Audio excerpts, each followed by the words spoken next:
baby. What is up, everybody? Rajay back in the house here on a Tuesday night with a special live stream. So tonight we're going to actually be getting into breaking down some of the things going along with the tariffs that are taking place, more in-depth perspective. We're going to be having a lot of guests come on. We're going to be sharing some audio and some video. I got some great guys in the studio with me as well. I got Dave from Beer Front. I got Aaron Gore from Beer 30. We're going to really get in depth on some stuff. So stay tuned.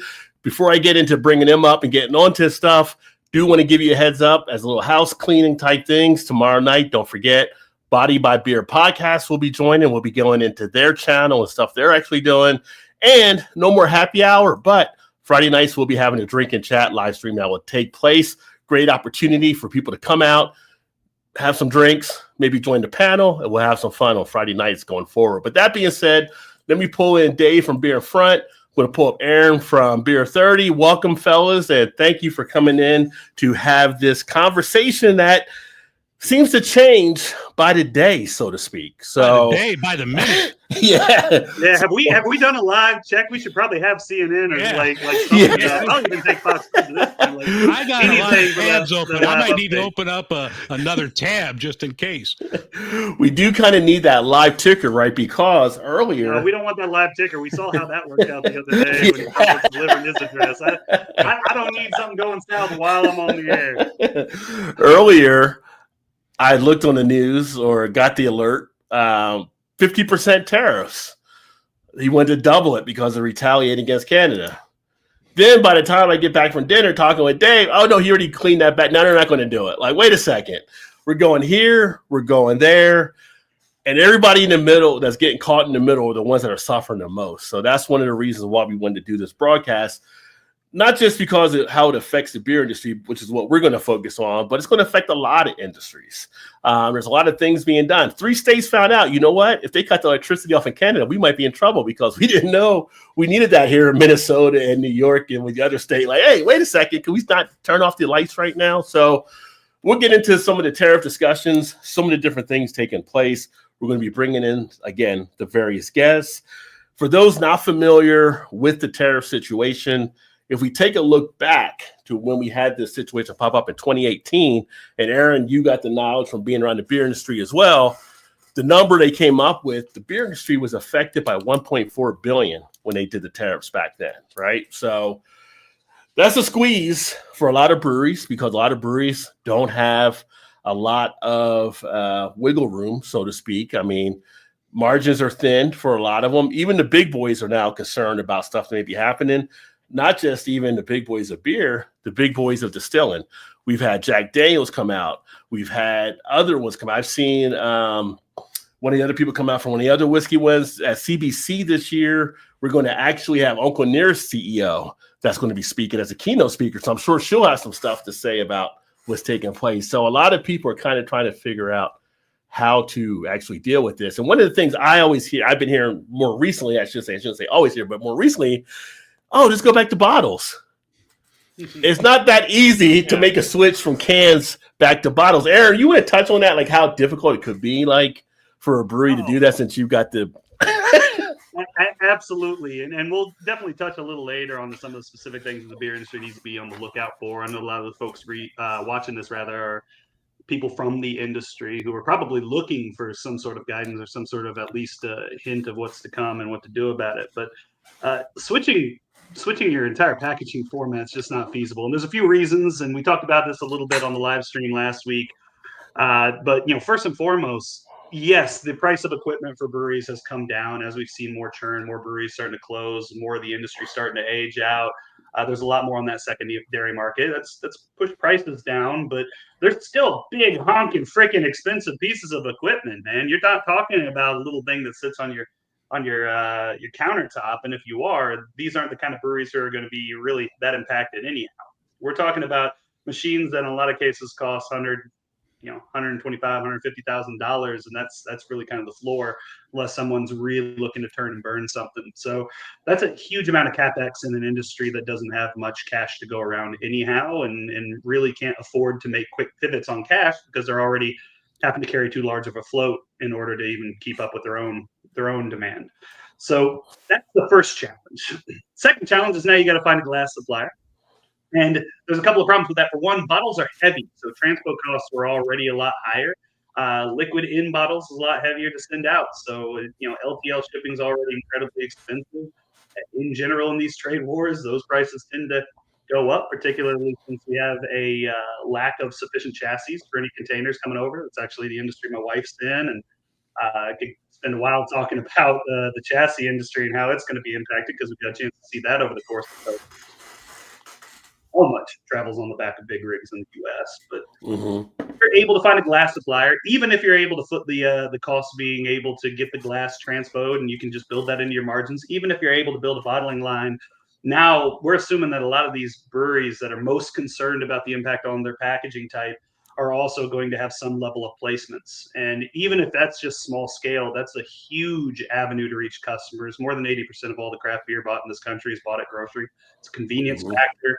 That is where the average consumer finds their craft beer purchasing, at least for off-premise. And, that's a huge issue because you can't just replace 4-pack 60-ounce cans or even 12-ounce six-packs with bottles. They don't fit the same footprint. They don't take up the same spot in a placement, particularly with those 60-ounce cans. So that completely changes the dynamic. Your pricing changes, your footprint changes, the ability to actually pack them, because now you're going to need cartons to carry those bottles. That's its own expense. You're going to have to get art for those, get all of this approved by TTB, because you can't just go changing formats entirely. So the logistics of just moving to bottles is that word just is carrying far too much water, and it really does not hold up as a realistic response for anything other than the long term.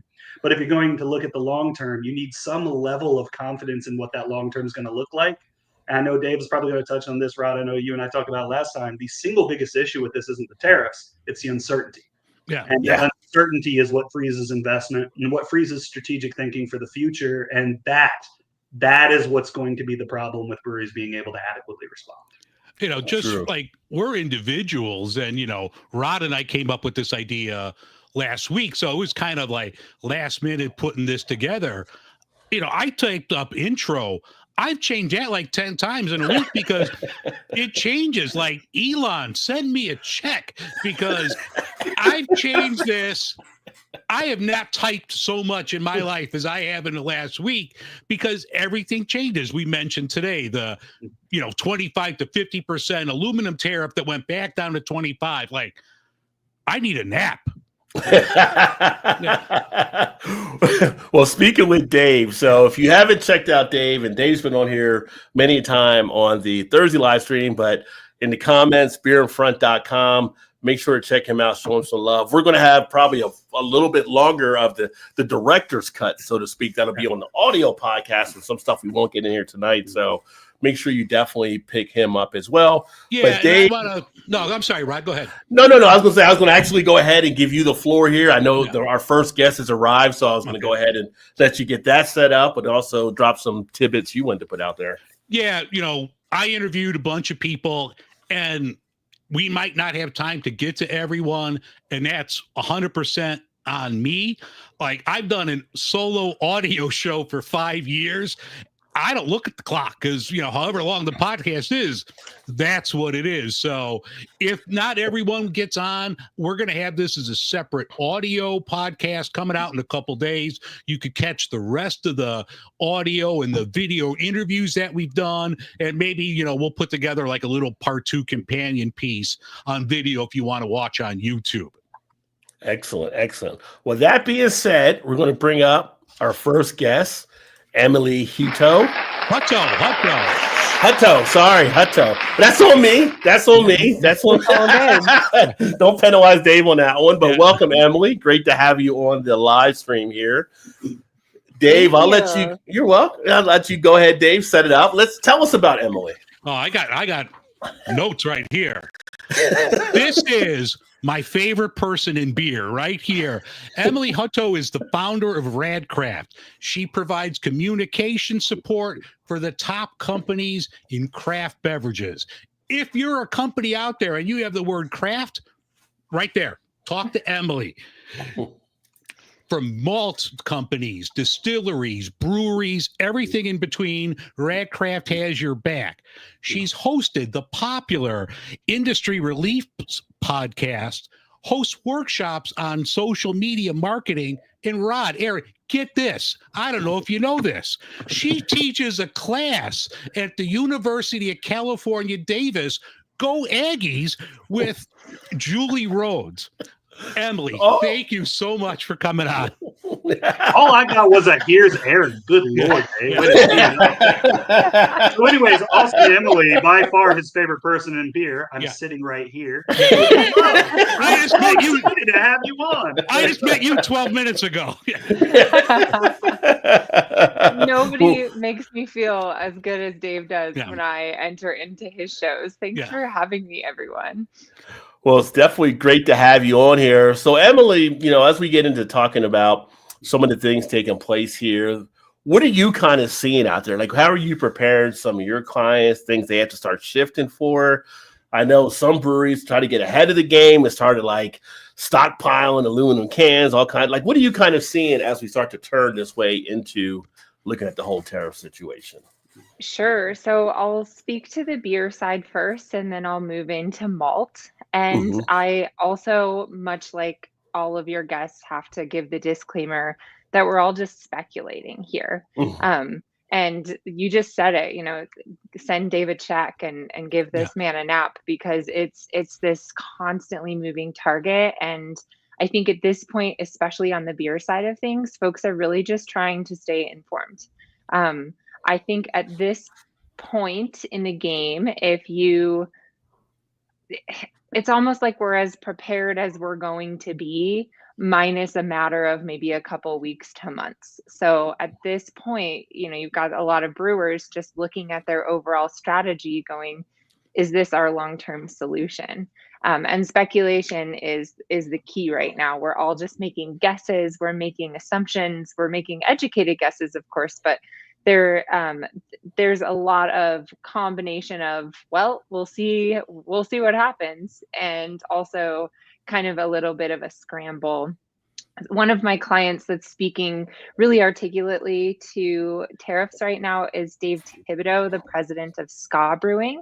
They're about to turn 30 years old this year. They're the largest brewing company in the Four Corners, and they have distributed across the nation and even the world for a long time now. So they're well poised to speak to this issue. And Dave was just a part of Colorado Public Radio, and he's going to be on another couple appearances this week to, again, just speculate. How many times can I say that word? We're all just like, I don't know.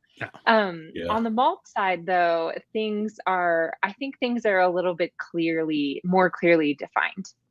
So Radcraft is the agency of record for the Craft Maltsters Guild, which is the allied trade organization for small independent craft maltsters. And those maltsters come from all over the world, but in particular, the American maltsters, who I both work with and have been talking to, quite a bit of them. In fact, I'm just coming off of our annual conference, MaltCon.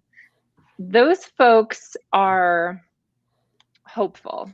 That's the word I have. And I say that not at all to say that tariffs are a good thing, but in the space of craft malting, when brewers are looking up wondering, who should my suppliers be going forward, they have these incredible options, people who are making literally some of the best malts in the world in their backyards.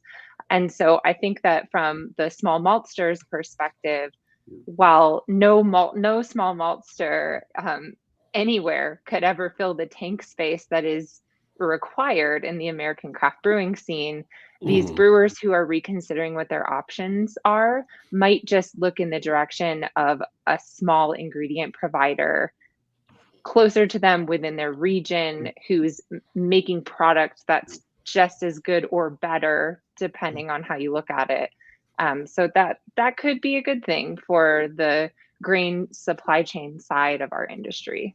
Well, one thing, and this is for both Emily and Aaron, like, I don't want to call them partners, but you have partners, but they're more friends than they are partners. They're just, friends that you work with. And during all of this, some are going to struggle, but and some are going to thrive. Like, how do you balance that when, working with your friends? So I think, and Emily, if you don't mind me kind of submitting, because one of the things that you kind of touched on that I think was very important to keep in mind is we really have to divide the impact of the tariffs into really kind of three main categories, because there's the consumers, obviously, and you have the value-added good providers. That's breweries. That's a value-added good. We're taking raw materials and we're turning those into finished goods that consumers now buy. Intermediate goods and raw materials, for example, malt, they'll actually, in a lot of cases, at least if they're being domestically made, be able to benefit from these tariffs. They will have. They're now a lot more price competitive at the very least, if not cheaper. So there is some advantage. We will see American steel workers probably benefit from this. American aluminum workers probably benefit from this. American hop growers don't really need to benefit from it. We already got way too much damn supply, but there is going to be people who are winning at that level. And if you look at some of the rhetoric, that's kind of the design here. The idea is about being able to pump American manufacturing, being able to pump American production of some of these intermediate goods and raw materials.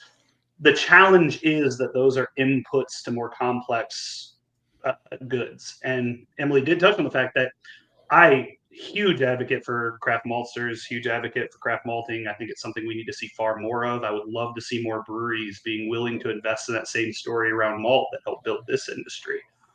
There is quite literally not enough craft malt in the U.S. to make even a tiny dent in the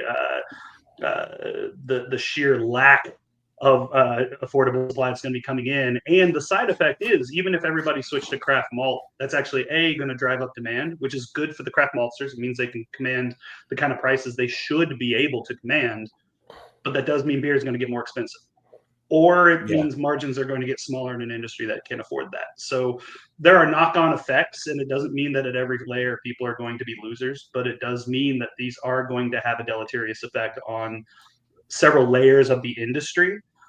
And I think the biggest lesson that we can take from this is we should be looking more towards those domestic suppliers on their own virtues and own merits, rather than necessarily relying on something that's just going to drive their and the price of commodity grain up at the same time. That's not doing anything for anybody in the long run, and it prevents a beneficial relationship, a trust-based relationship, one that really is invested in what makes craft malt so special, what makes American grain so special, from happening in the first place. It's like trying to build a friendship with a gun to your head. And that's the part that's unfortunate, because again, Craft Maltsters Guild is doing amazing work.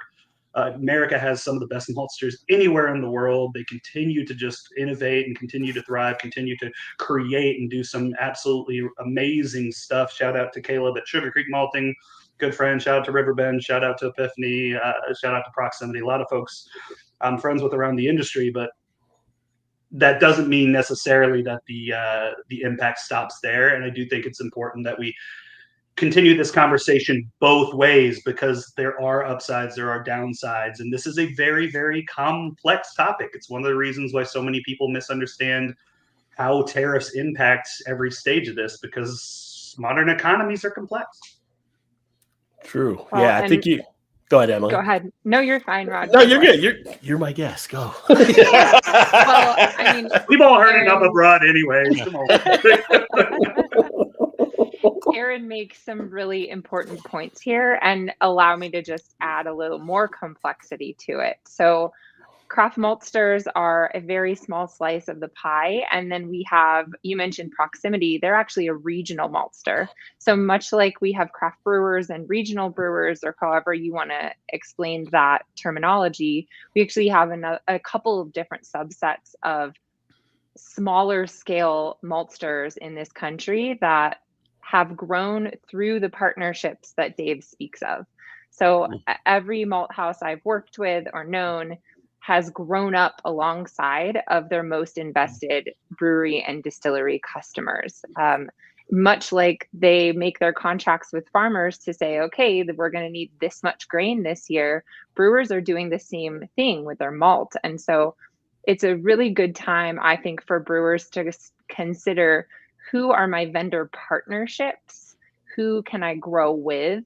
And start thinking about making those longer term investments, because that's what's going to ultimately grow the industry to the capacity that we all hope that it could get to. I'll also just speak to your question, Dave, about how do I meet my partners, my friends, how do I meet the needs of their businesses in this changing market? And the answer is completely on an ad hoc basis. It's all about meeting folks where they're at. That's always been my philosophy in business, and it's more true than ever before. Meet them where they're at, stay informed, and hold on for the ride, right? Radcraft is 12 years old, and I've been in beer for about 15, and it's always been dynamic. We've always been faced with huge challenges in front of us and hurdles. And so I think there's sort of a sense of detaching yourself to the outcome you expected and just rolling with the punches, because quite frankly, what else can we do? True. I think that's an excellent point, Emily, as well. Like, nimbleness is the new virtue. I've been preaching for years now, and I know you in your consultative capacity, I know Julie has as well. We need to professionalize as an industry. We need to start taking this more seriously, not your hobby. And I'm still mad that Julie picked that up as a business name. It's brilliant. But now it's almost the opposite lesson. For so long, I was preaching, forecasting, projections, long-term planning, all that stuff's still important. But it's also important that we take a step back and realize that our ability to pivot, our ability to stay nimble, our ability to stay agile in the face of so much uncertainty is a form of business planning. And right now it's the most valuable form of business planning until we have a better sense of what, is coming. Because if we think our CapEx demands on the brewing side are a challenge, on the malting side, malting a malt house is unbelievably expensive to invest in. And that's without getting into grain supply, and at least barley is an annual crop. It's able to come into fruition pretty quick, but land is not, and land is not cheap. And the investments needed to sow, harvest, and malt are not cheap at all. So there's a lot of uncertainty on that side to even be able to scale up production, because what happens if these companies scale up and then find themselves in a situation where the tariffs go away again, and now they're stuck holding the bag on a huge capital investment that they don't have the demand for. That's the challenge that's facing every layer, including some of the ones that may ostensibly otherwise benefit from some of these things that are in place.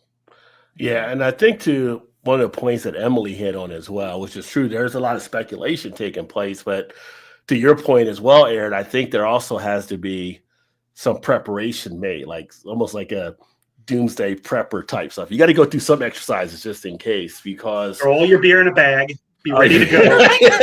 because like I said, beer pong ready, guys. Or bring it back to growler. It's because like I mentioned earlier, we do know an impact that was made back in 2018, right? So we know there are numbers out there that show how this can be detrimental to the industry. So at the same point, you're kind of like, how far do I need to go to prepare, right? That's kind of becomes the big question, because you do nothing, you might miss out. You do too much, you're going to probably be overdone and miss out. Like, so it's finding that balance and trying to keep an eye on stuff. To Vanessa's point earlier, and welcome Vanessa as well, add another 25. Well, we talked about that before we came on. So this afternoon at lunch, he was going to add another 25% on can and make it 50. By dinner, it was back off. And so now it's down back to 25, right? So we have all this flipping and flopping taking place on where we're even going to be out on this level. And even when you get into the tariffs, there were supposed to be parts of the things being proposed, steel and aluminum, that were supposed to be exempt under the USMCA alliance type thing, which doesn't seem to be in place now. That's kind of went out the window too. So there's just a lot of uncertainty taking place for sure. And, and thinking about the malts from some of the conversations I had when I was at the Ohio conference, and I'm sure there'll be some at CBC as well, it's kind of like, not only do you have the tariff type thing, for some of the malt people I spoke with, you may have situations where you also have that lack of migrant workers. So now there's different costs that are being involved. So the tariffs kind of bleed into that. That's a whole different topic, but it's kind of like, how do you prepare for all this uncertainty coming your way? Like, what are people actually doing? And mentioning that, people, so we're going to welcome in, actually, we've got another one of Dave's guests here as well. We've got, I'm trying to read Brews Beers, right? Yep, Brews Beers. You got it. I just wanted to make sure I pronounced that right. So welcome, my friend. Great to have you on. Cheers, guys. Who actually does a brewery. So, from the brewery aspect of everything taking place, all these different things that are kind of coming your way. So what are some of the things that you think that people might be doing or might be looking at, or where the concerns are? Because I can tell you, I told Dave before as well, I was watching NBC Nightly News earlier, but at the end they were talking to one of the distilleries, and they were talking about how they can't even make deals now someplace they used to because they're afraid it's going to fall through. So a lot of stuff happening right now. Yeah, for sure. I mean, especially I just jumped in here, so I don't know what you've already covered, but Ryan, Brews Beers, we're an all Belgian-style brewery outside of the Denver area. We've got a couple of locations here, and tariffs are tough, right? I mean, we look at it as more of a tax that's going to get passed along to a lot of our customers, unfortunately. Not only is it increasing costs of our providers on a number of other levels, but anyone who's really reliant on grain from outside the United States is going to feel that pretty hard, pretty fast. I ran a couple of numbers knowing I was coming on to the podcast today, and it could easily be $300 to $500 per batch of beer for us. Price increase if all of our grain were to come out of outside the United States. We're a little lucky and a little spoiled in the fact that we get a lot of our grain here in Colorado. We're about 90-95% from a local vendor here called Root Shoot Malting that gives us an incredible product. And so we're not looking directly down the barrel of this thing. But that doesn't mean these prices aren't going to increase and change on a domestic level as well. When that market goes up on the import side, these guys are probably going to want to inch up towards that side as well, right? And then, I know we're talking about grain right now, but there's also all the other additional costs that, say, Root Shoot Malting is going to have increased costs on some of their equipment and supplies, and so it's going to hit across the board, whether you're an mostly Colorado brew grain brewery or not. It's going to increase the cost no matter what. Well, reading like your bio and some of the stuff that Emily sent, like you're like that meme with the guy pointing to his head with all or most of your malt coming from Colorado. You're like, tariffs? There's no tariffs. You're buying locally here. Right. You mentioned you do some badass Belgian beers. The question I have, I looked at your tap list last night. You going to run like a tap line to the Midwest for like Rod and I and Aaron? We could split the line in like maybe Iowa and they could branch out to us. That's right. We should be doing this podcast in the brewery, don't you think? That offer always stands. Well, and I think it's important because I know for a lot of people, they really do have a hard time kind of conceptualizing all this. A lot of this feels very, very abstract. So, one of the ways I've tried to put it to people is imagine if all of a sudden every time you went out to a restaurant to eat, let's say to eat spaghetti, there's a tax put on spaghetti that you're going to eat at the restaurant of, I don't know, $4 a plate, pick something arbitrary. That's going to incentivize you to eat at home more. And that can be a good thing. It makes the relative cost of cooking spaghetti at home cheaper in comparison to what it was before going out to the restaurant. That is its own challenge. Now imagine instead they put a tax on tomatoes, not on going out. That's kind of the position that we're in here right now, because now it's not just the cost of going out to get spaghetti at the restaurant that's gone up. It's also the cost of making that spaghetti at home. Yeah. And the people making tomatoes might be all right. The people making tomatoes close to it might actually benefit. And that's a great thing. I grow tomatoes at home. I love tomatoes, huge tomato fan. But that is going to have downstream impacts on pretty much everybody involved. And that's one of the challenges of taxes on intermediate goods in general. It's especially one of the challenges of putting tariffs on intermediate goods and broad-based tariffs on intermediate goods. And that is what's going to wind up driving up even the price of domestic supply. So the American Aluminum Association, they did an estimate back in 2018 of the impact of the first round of tariffs on imported aluminum from Canada. U.S. aluminum industry employs both directly and indirectly somewhere along the order of about 250,000 people. They estimated about 100,000 U.S. jobs are going to be lost as a result of that. And what we saw was the Midwest premium skyrocketed and the price of American aluminum skyrocketed along with it. So, from our standpoint, one of the biggest things at Beer 30, we're an ERP, we're brewery management software. That's a huge part of what we look at, is helping businesses plan their forecasts on sales, on demand, on raw materials ordering, on inventory production, for them to be able to be as prepared and efficient as they can be. So if you have some sort of material resource planning system, then one of the big things that you need to have an understanding of now is, what are your input costs going to be? How are they changing? And how are they changing as close to live as you can possibly get? Because you might need to change aluminum suppliers, and your need to change from a Canadian supplier to a US supplier to a South Korean supplier might change literally by the day. We saw some of this during COVID, but then it was all supply shock. At this point, it might purely be a price shock, and it might be one of those things where you wake up every morning, or at least every week, you're having to go through your entire bill of materials and trying to figure out, what can I replace with substitutes that are going to be affordable to where I can actually keep the lights on this month. Yeah. Right. Yeah. And these prices, you can only go so high, right?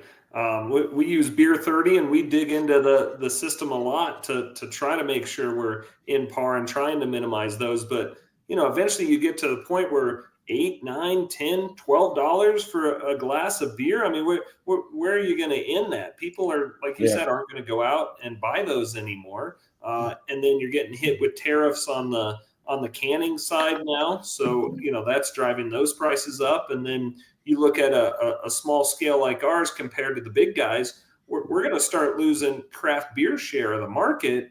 It's going to hit small guys like us much harder than the big guys. So the overall challenge that we've had for so long of getting some of that market share is going to start to erode, because those larger companies can certainly strike a better deal than we can, just on the sheer volume. So we're going to hit a limit pretty quick, getting hit from all sides on tariffs. It's not just the grain.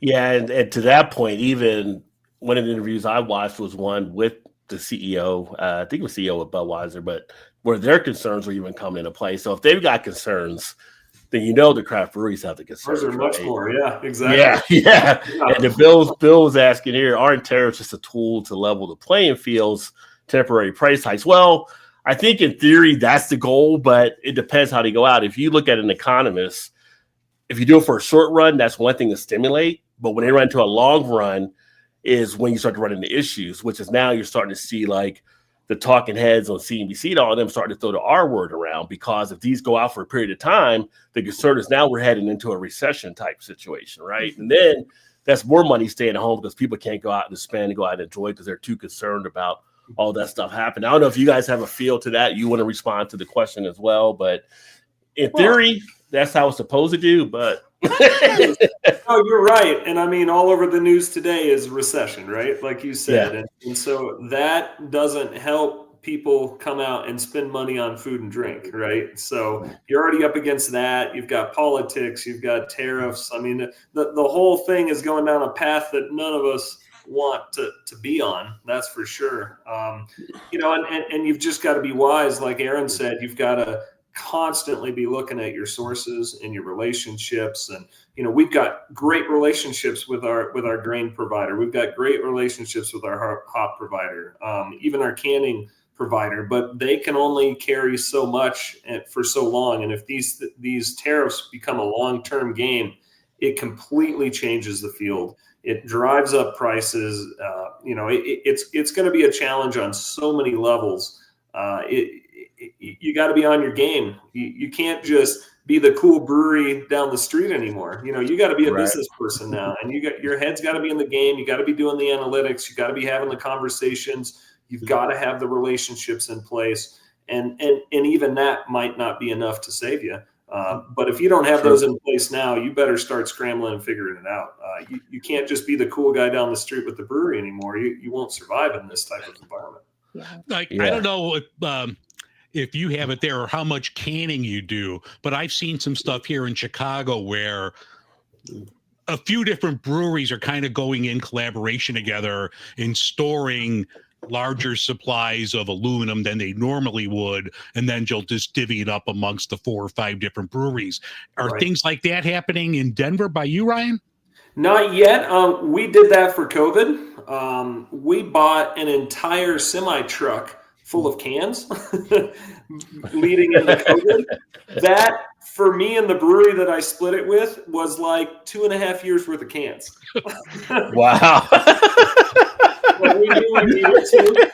That is one hell of a float, man. Can I just say, you talking about the cans gives me visions of Fred Sanford driving around with just cans in the back of the truck. Just saying. All these brewers are driving around like Fred Sanford out there. Go ahead. Well, I do want to address the question that was asked though. Like, what's some of the purpose of tariffs in the first place, and what is the goal behind them? So, the tariffs do have a long history. They've been around almost as long as economies have been around, and they still do get used to a degree in the modern day. But tariffs largely were at their most effective due to 2 reasons. A was the theory of mercantilism, which that's a whole another thing we can get down, but was never accurate even when it was in common practice. It was before the idea of comparative advantage and the idea of modern trade theory with Keynes and everyone really started to develop, and people started to realize some of the advantages that came with trade versus hoarding of capital. So the flip side of that is supply chains were a lot simpler back when tariffs were in widespread use at levels above 3 to 5%. So back then, you were talking about relatively small industries or industries that were largely serving domestic populations, and they were largely built around things that were easily replicable. So yes, you can grow barley in a lot of places, even though there is an agricultural component just to the agronomics of different regions. Different regions will grow it better, and they can grow it cheaper than you ever can in other regions, but you can put barley in the ground a lot of places. You can't build a lithographic machine to build semiconductors overnight. That's a massive investment. There are things like aluminum where they require huge industries to both extract and refine and turn into usable stock. So these things become far more efficient at scale. They become far more efficient even when trading them long distances at scale. So as you add layer and layer and layer of different inputs and layer and layer and layer of economies of scale onto there, the ability to pull that back and make it protective and make it purely isolationist and domestic, it's gone. And when I say gone, I mean, even if we could do it, the deadweight loss of having to strip so many other industries that are higher up the value chain in order to support that domestically would mean drastically higher costs and a drastically lower standard of living for everybody in any country trying to do that. There's been countries that have been trying to do this for a very long time. We've seen this in Argentina. We've seen this in quite a few different, often authoritarian regimes. And that's not to introduce politics into this. What I want to make sure that people understand is that this, by definition, increases costs. And the idea of pulling back the value chain, it does not work in practice. And there's a lot of reasons for that. And there's a reason that economists on both sides of the aisle are largely in agreement and have been for 50 plus years that tariffs are not an effective tool outside of specific targeted industries and targeted use cases, whether it's protectionist of a particular hero industry in your country or for national security and defense purposes. Yeah, that's fair. Well, it was literally about the Boston Tea Party was over, right? So, well, this is a beer show. What's everyone drinking? I see everyone sipping on something here. Oh, it's the season, man. I'm drinking a Guinness. All right. Yeah, Bill had actually commented on one mine I was drinking. So I'm actually, because I knew it'd be spicy tonight, so I'm actually drinking a jalapeno IPA. Oh, look at that. Masthead Brewing Company. So everything they do is good. Little spice for the spice. So yeah.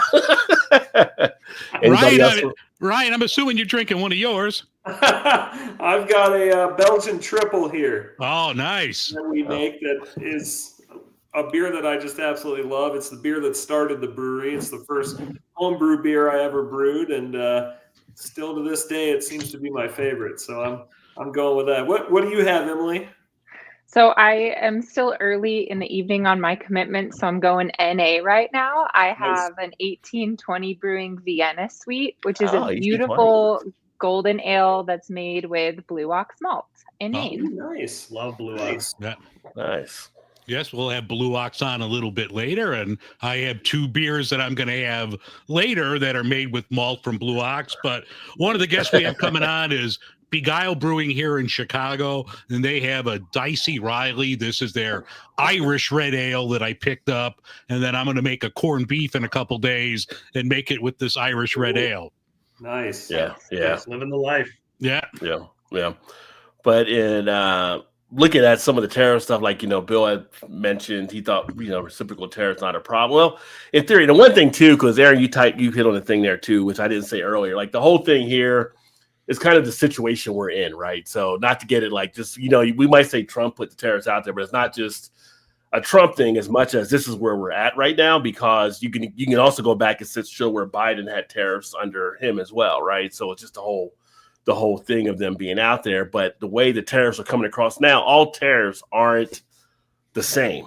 And I think that's where confusion comes in for a lot of people. Like one of the comments that one of the people had when I did the tariff video last week was somebody asked about, well, what about the 270% that we get charged? And someone's like, what are you talking about, right? And it was all about Canada. Well, if you go back, technically you're around that 250 area, because there's a reciprocal type thing that's done in Canada. It's more like a penalty box situation, almost like. I can actually speak more to that, because I was just writing about that this morning.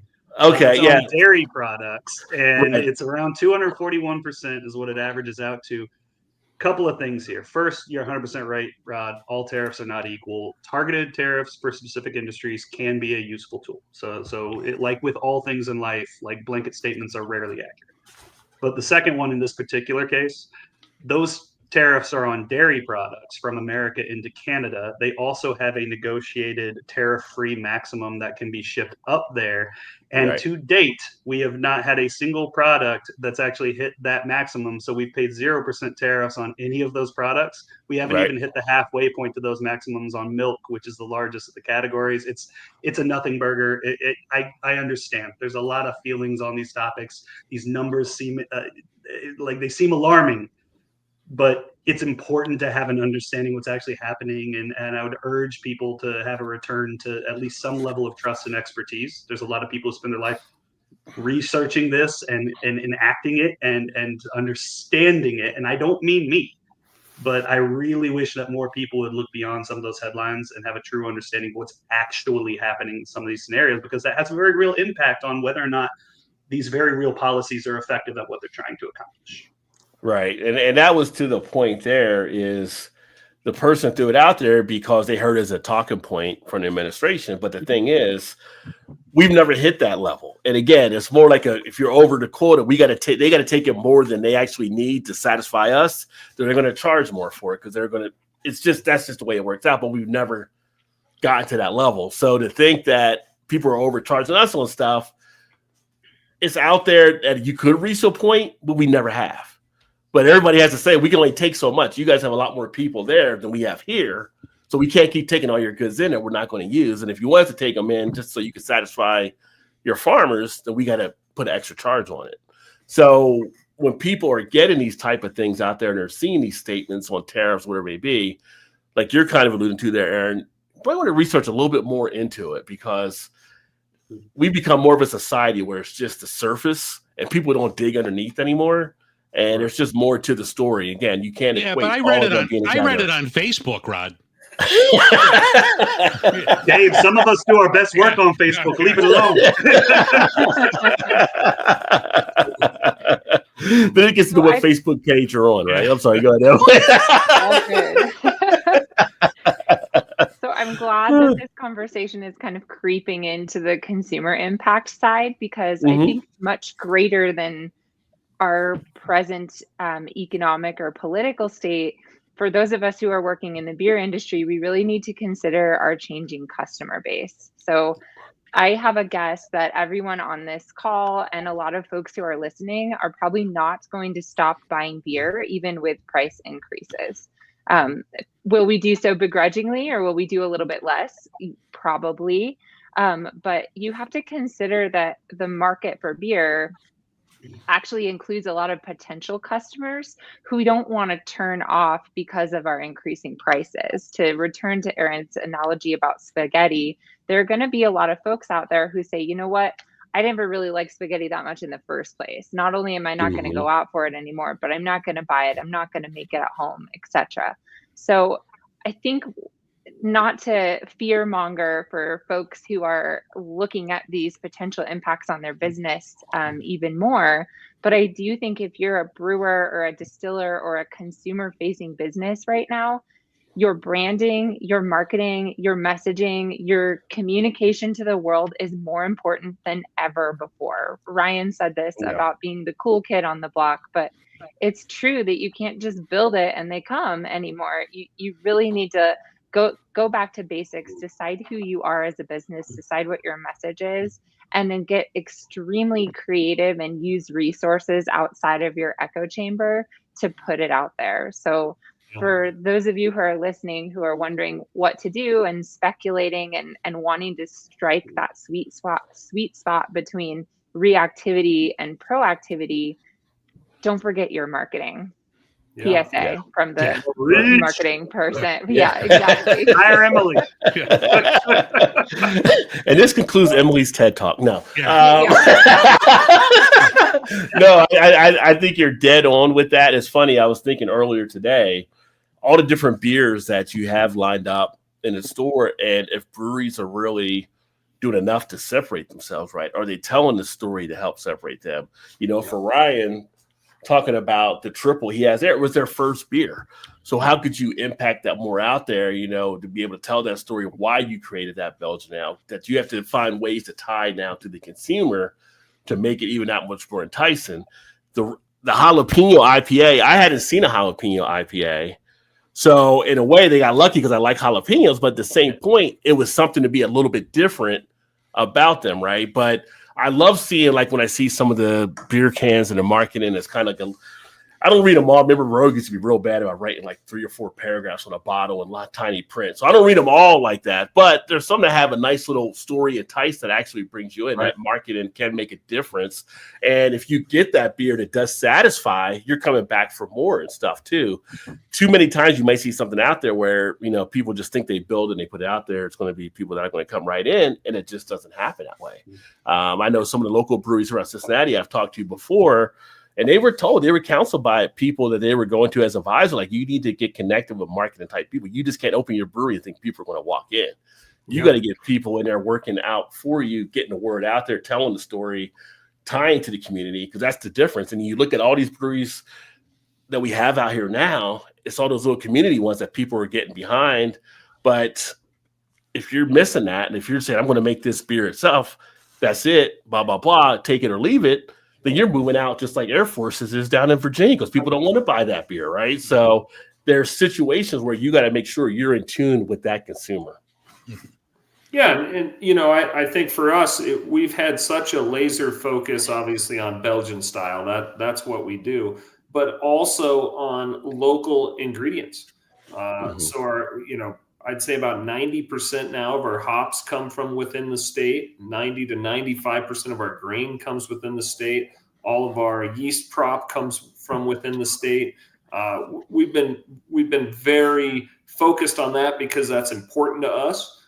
It used to be more expensive, and we were okay with paying those prices because we valued the fact that the money stayed locally in our communities, and we supported local farmers, and we can go up there and tour the fields and tell that story.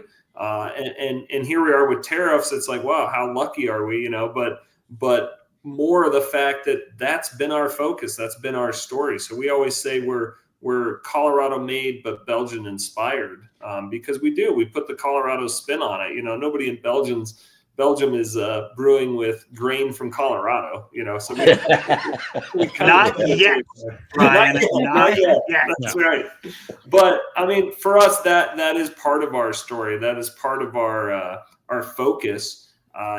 It's a good position to be in right now. But again, it doesn't mean our prices aren't going up as well. I mean, the market is going to rise with these tariffs, even internally, and some of these domestic suppliers are going to raise their prices because that's where the market goes, right? So it's not truthful to say that a local domestic supplier is going to be 25% priced less than the imports anymore. No, they're going to inch up as well. They won't inch up as high, most likely, but they're going to be there 5, 10, 15% more. So it's going to hit everyone across the board. And there's no way of avoiding it unless you grow your own grains, which there are a few small breweries that do that. But for the most part, it's going to hit across the board. It's going to fall to those consumers. And like Emily said, you've got to convince these people to stay in the game with us. You got to convince them to stay beer people, to stay focused, to stay local or brand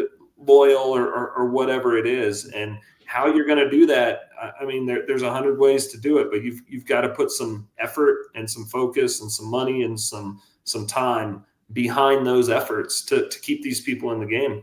And then how are you going to get the new ones in? You know, that's the other level, because there's some attrition. You're going to lose some. How are you getting the new ones in the game when the prices are $11 a pint? You know, you've got to figure that out. That's a real challenge for everyone. Well, and even just to go ahead and give a little bit of an out to domestic suppliers as well, they will raise their price. That's perfectly appropriate. The alternative is the supply just runs out very quickly. And honestly, most craft maltsters are underpaid anyhow, so they deserve to be able to take a little extra margin. But it's also important to keep in mind, fertilizer is a huge constituent component of running any sort of modern agricultural enterprise. And do you know what the number one largest source of fertilizer in the U.S. is? Canada. Yeah. So it's important to keep these things in mind. That's kind of what I was alluding to earlier with just how complex these supply chains are.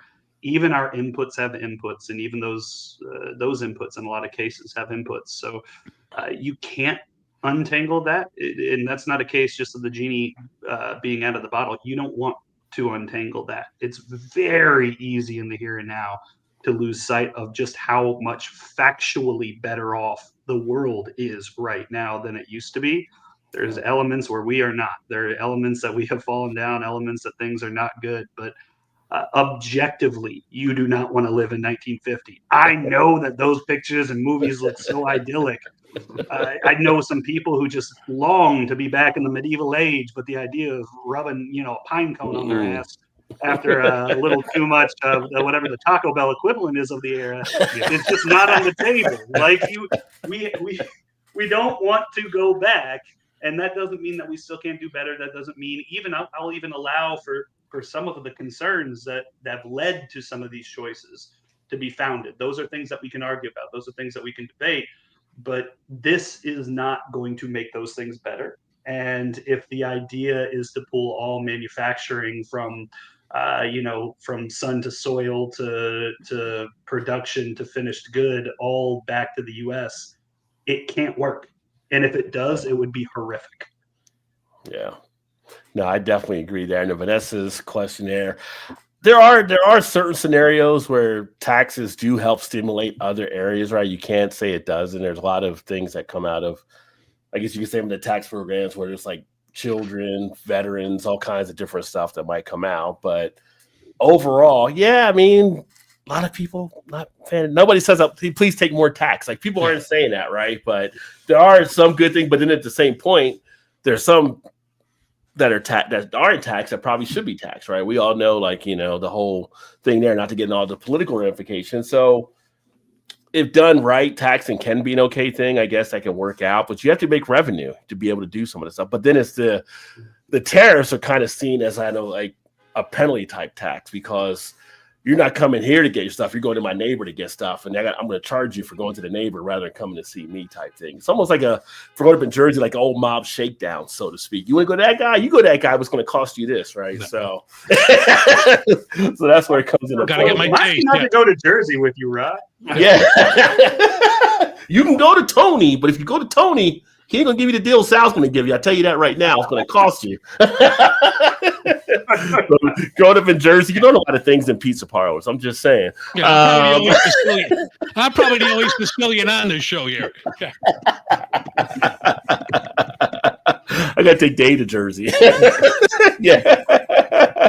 But so when you look at that, it's kind of interesting, just the tariff thing, just because Bill had asked one of the questions in there. So like, if I can see it here, if we're kind of in a different type thing, where did his question go? Tariffs. Are we in a different scenario with tariffs? Yeah, different scenario. Yeah, I mean, in a different scenario, I would say yes, but have we had tariffs? Yes, but not necessarily working the same type way. I think all countries pretty much will have that because they have to subsidize as they're working with other countries. So having a tariff isn't necessarily a bad thing unless it gets out of control or out of control. Like them saying tariff war is not a good thing right now. When you're flipping on the economy and the market says tariff war because the market doesn't like uncertainty, everybody's 401k starts to take a dip. Nobody likes that, right? So it's a different framing of things taking place right now. Whereas before we've had some, like people didn't realize like tariffs were under Joe Biden, I think, in some areas. He kept some of the Trump tariffs, but people already knew because it never really came into play. Right. Because again, we never got to those levels where you had these high type things taking place. But to automatically come out and just start throwing it on things, that's where the issue has kind of, I think, raised for a lot of people. Like you just can't go general this, and this, because, we're talking a lot about the canning stuff, but when you're talking about brewing, sticking with that industry, you think about the steel. And Aaron, you had mentioned earlier about like steel making here, but we don't have like that powerful Newport Steel company where we used to have back in the day, right? When we were more industrial, America has become such more of a user rather than a supplier in so many ways. Well, and I do want to even cut in and say that's not a bad thing because we do produce a ton of stuff. What we produce, though, is the stuff that those inputs go into. That is how this should go. We're producing stuff that is more valuable and tends to capture larger margin and tends to be higher along the value added chain. That's a positive thing. That's what development and progress looks like. But just because you're producing semiconductors, just because you're producing drones or chips or anything along those lines doesn't mean you don't also need steel and aluminum and I don't know, food. These are still base imports, but it doesn't necessarily have to be that everything has to be here. There's an entire supply chain that was providing things for extraordinarily cheap levels that can't possibly be replicated unless we want to see wages drop or anything along those lines. But to answer the question about new territory with tariffs, just as a point of reference, tariffs were reasonably high until after World War II.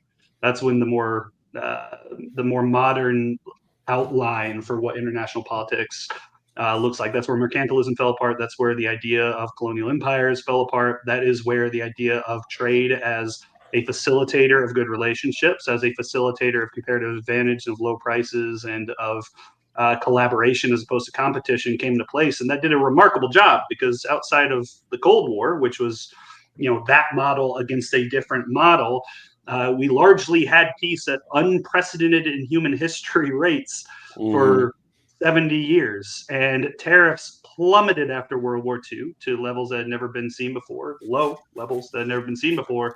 And this actually represents a turn back of that to pre-1950s levels in a supply chain and a system that is far less able to do that, even if we started this from zero. So it is truly unprecedented territory in a supply chain of this complexity and costs that are this low across the board on high value goods. And it is a return to a system that was not working well, either as far as promoting peace between nations or actual value between trade of nations, even prior to that point. So it really is new territory in the sense that it is going back to old territory. Same old strategy, very, very new environment. Yeah.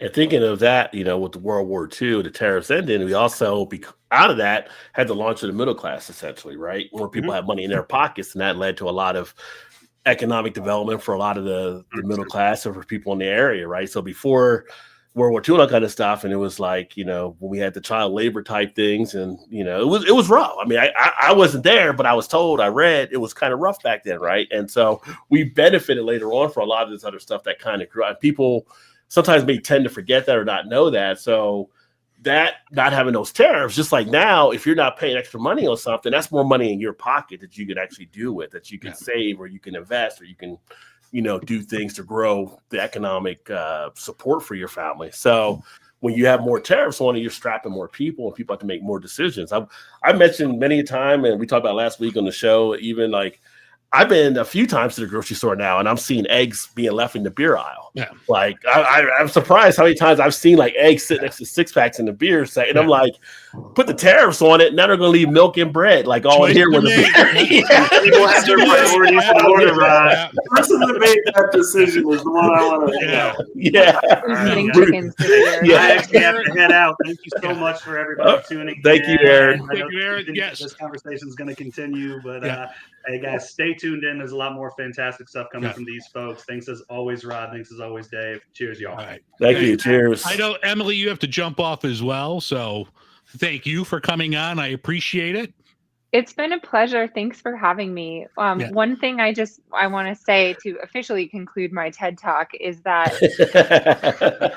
supply chains of this robust nature work best when all of its participants communicate, collaborate, and build trust with one another. And so for all of us who are looking at our future with a lot of question marks, the best thing that we can do is stay on the ball, stay informed, and keep having these conversations. So I wanted to say thank you, Dave and Rod, for facilitating a conversation like this tonight. And I look forward to them continuing, because I know I can count on that from all of you. And Ryan, it's great to see you. Thanks for joining us. Yeah, thanks for having us. Yeah.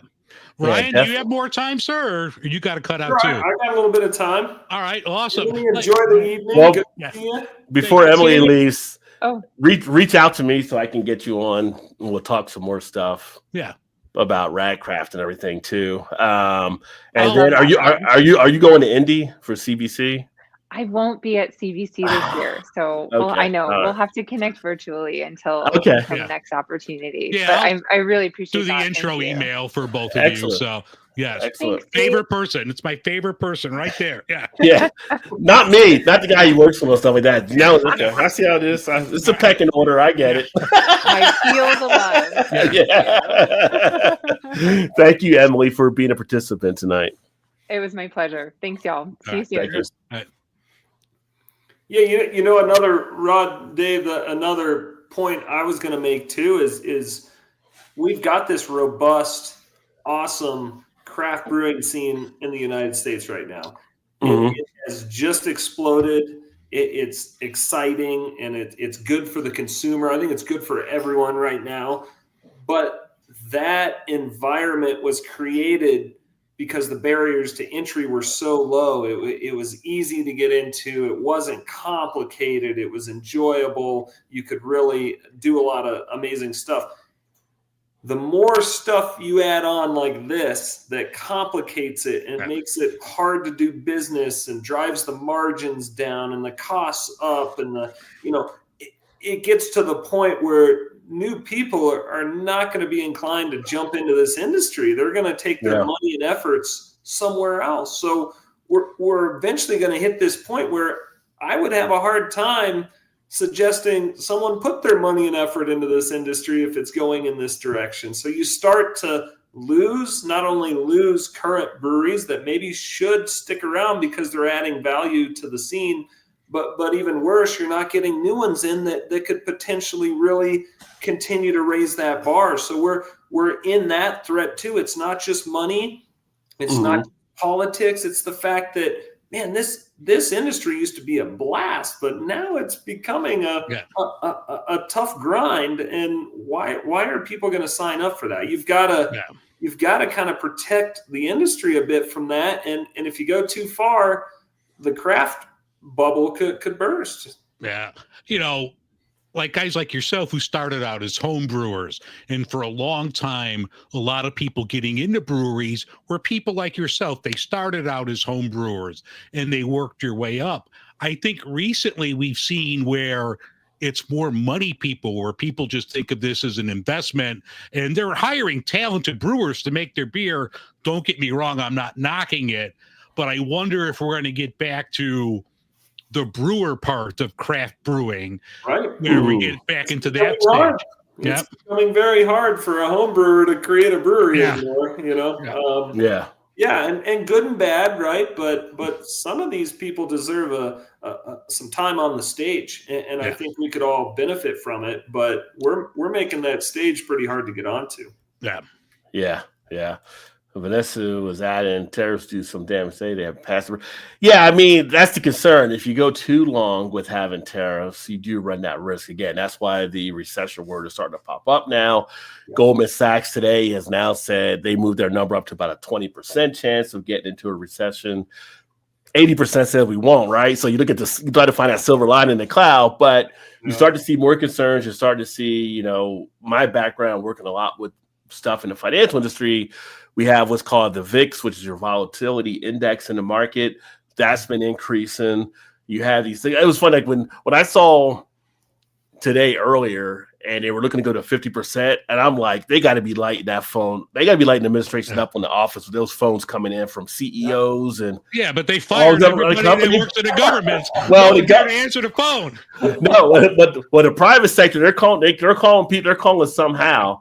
And they're definitely, if they're not getting the White House, they're calling their senators, they're calling their Congress people. Yeah. And then all of a sudden, about 6 hours later, okay, we're not going to do that. Yeah, you think? Like the whole market, as soon as they announced it, just went down again. It was like the worst day since 2025 started, right? So these little things that they're doing, it's like just throwing stones in the lake. Let's see what kind of ripples will cause with this, kind of ripples like that. Like you can't just keep throwing stones in the lake. Like you're affecting businesses, you're affecting the planning. You've got decision makers that can't make decisions now. They got to be able to look out for themselves, their employees, their businesses. It's just a crazy type thing. And it's kind of like that's where a lot of the concern starts to come in. And like on the government side, you are getting these cuts. One of the things we didn't talk about here yet, Emily and Aaron ago, I know I talked with Aaron somewhat last week, is Dave brought up something to me, I think it was last week or the week before, is something you might be running into is labeling. You would have come out with a new beer.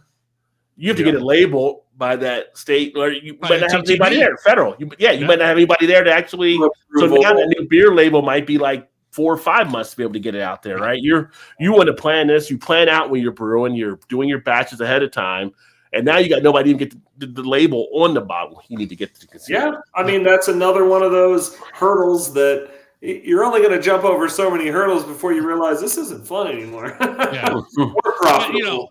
You dealt with that before, Ryan, when like the government is shut down for weeks at a time, when the TTB wasn't open. But, then that just creates this big backlog because everybody's still submitting their labels, but now it just takes longer to get it. And you can't just keep stuff in a bright tank for months until somebody wakes up over there. You have to get this stuff done. Yeah. It's like the post office, man. Your postal person puts your mail in, they get Monday off because it's a government holiday. It's not like the mail goes away. Tuesday, their day is twice as long. They got this much mail to put in your box. It's tough. It's a challenge. It's a real challenge on so many levels. And again, it's it's still fun for me. I'm energized by it. I like the people side of it. I like the challenges, but man, if some young person out of business school came up to me and said, "Hey, I'm looking to put my hard-earned money and time and effort into a brewery," I'd be hard pressed to say that's the best route. Let's see what else you're good at, and before we make that decision, right? Yeah, right. Kind of sad. I mean, we're like you said, we're getting corporate dollars now because that's who can afford it, and there are some hits there, and that's fun. Those deep pockets can produce some really special jewels. So, but it's also at a cost, and I don't know. I think this is the path we're on.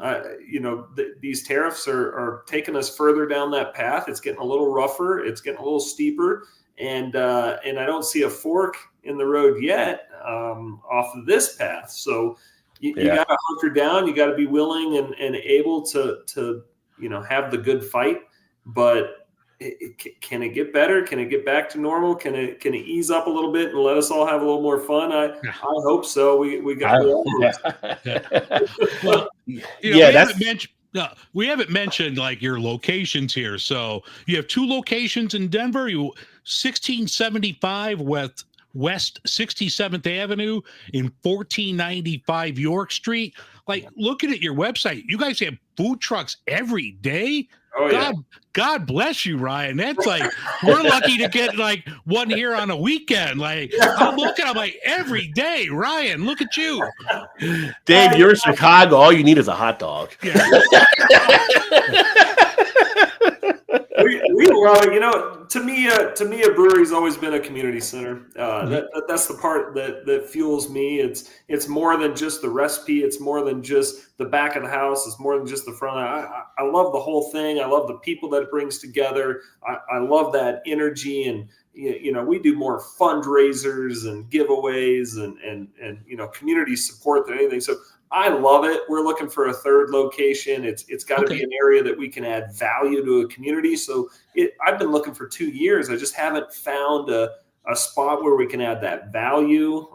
You know, we don't want to be in a strip mall. We don't, you know, we've kind of got our standards, but man, if we can find a place that we can change the scene and really become that community center. One of the real estate agents in the neighborhood did a video about a house they were selling in the neighborhood. And they said, hey, we want to come to Brews because, you know, you're the nucleus. I said, okay. And so he does this video and I watch it. And his term was, in the video, he said, Brews is the living room of Midtown. Midtown's the neighborhood. And I thought, man, that's just perfect. We're the living room. Everyone comes through here.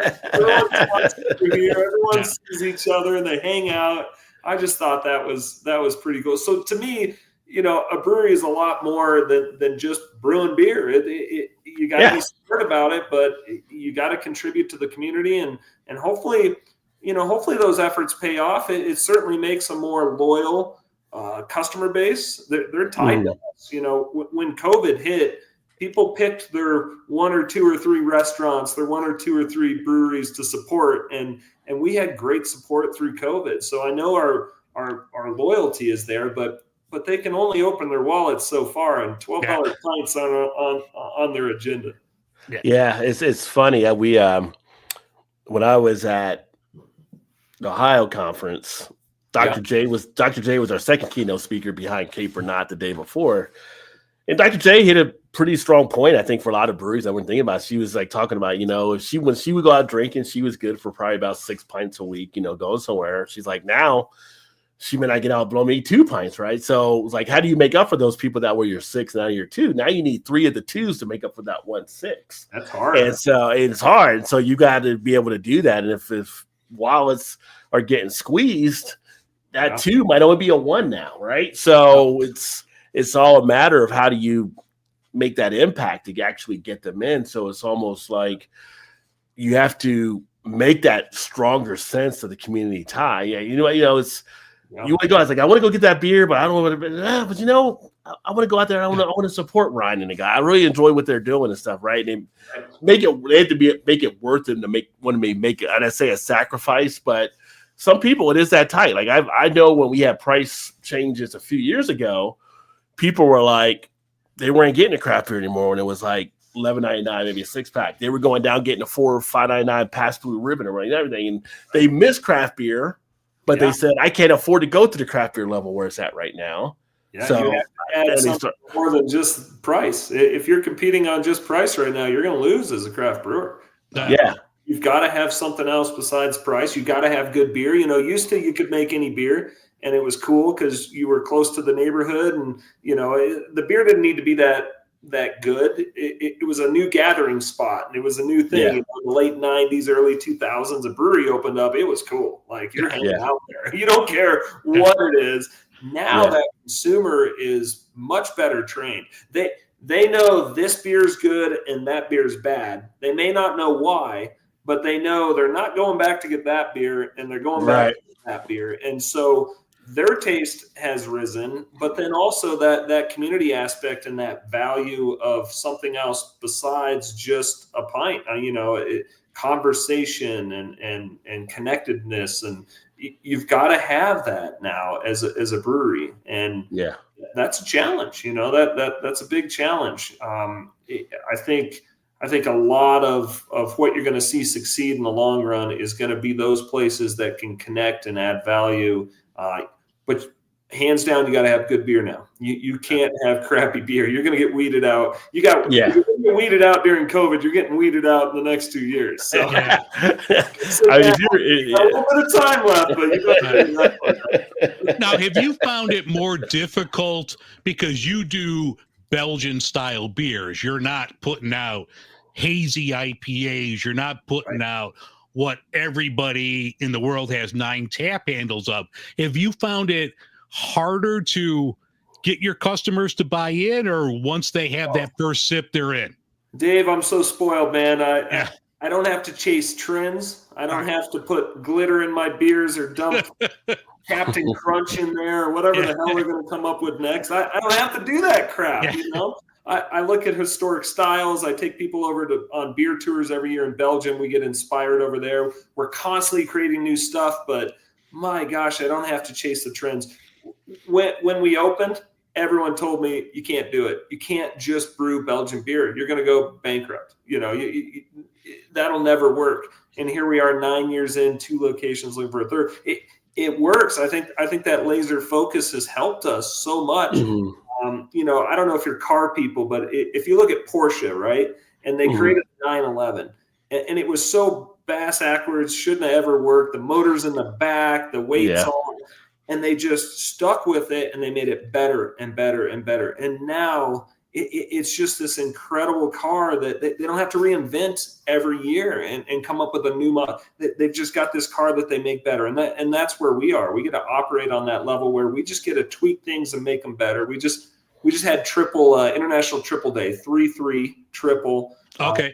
So we had 3 triples on, you know, just to nice. We get to push the bounds on triple, right? Which we love, but that's fun and it's manageable, and we can create some really good special things.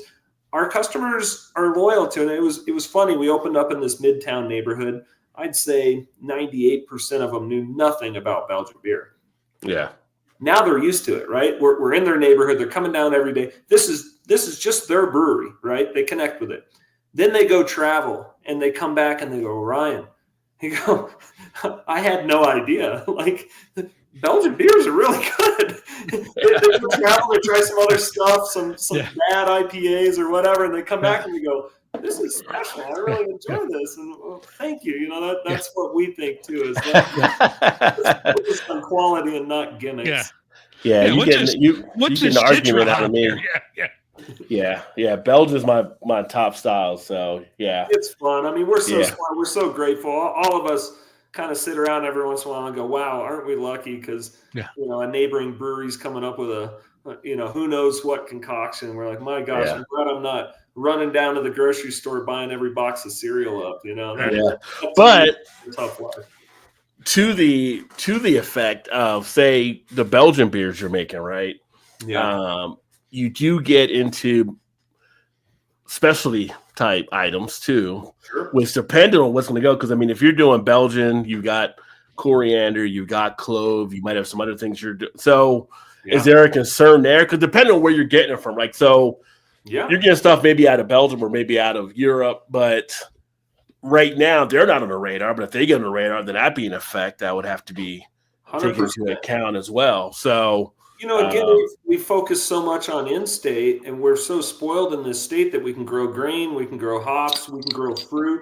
So on the western slope, we go over there every year. We pick up fresh peaches, we pick up grapes, we pick up plums, we pick up cherries, apples, and that's all a 3 to 4 hour drive from the brewery within our state. So we have focused more and more on in-state, not for the cost, but A, to support the local, B, we think the product is good. We've been very spoiled there. We still need to buy stuff outside of Colorado. I mean, we're not 100% Colorado, and that's never been a restriction for us. We didn't set this thing up to say, we're Colorado, that's it. We're going to work within these bounds. We want to make the best beer we can. We're spoiled in the fact that Root Shoot they've won, I think, 7 beer cups in a row for their grain. It's insane. So we've got these providers that are so good. We're spoiled there. If we had to, we'd go out of state. We'd go to Europe. we've got the quality, we've got a decent price point. Talking about price, it used to be more expensive for us to buy grain 45 minutes north of us than it was to ship it over from Europe, right? So when we first started this thing, we could import grain cheaper. Now that we've gotten to the size they are and their price, they're a good price point for us now too. So not only am I getting the quality and I'm keeping the money local, but the price point is there or cheaper now than importing from Europe. So and Canada. And I ran the numbers this morning knowing I was coming on the show, and it's a significant amount, and that gap is going to grow a little bit, right, with these tariffs. Right. So, we're very lucky right now. We're going to get hit. We're all going to get hit. This thing's not going away, and I think it's going to last a lot longer than any of us want. So staying smart, continually looking for alternatives. We used to buy a lot of frozen fruit that could come in and we could get a good deal on, and that company went under about 6 months ago. Our fruit offering beers have dropped because we don't do fake flavors. We don't do dyes. It has to be, if we say a fruit's in our beer, it's because a fruit is in our beer. I know that sounds crazy, but I'm here with Urban Artifacts, so I know. So so our fruit offering beers has dropped because we haven't found a replacement for that. It's the quality and the price point we need.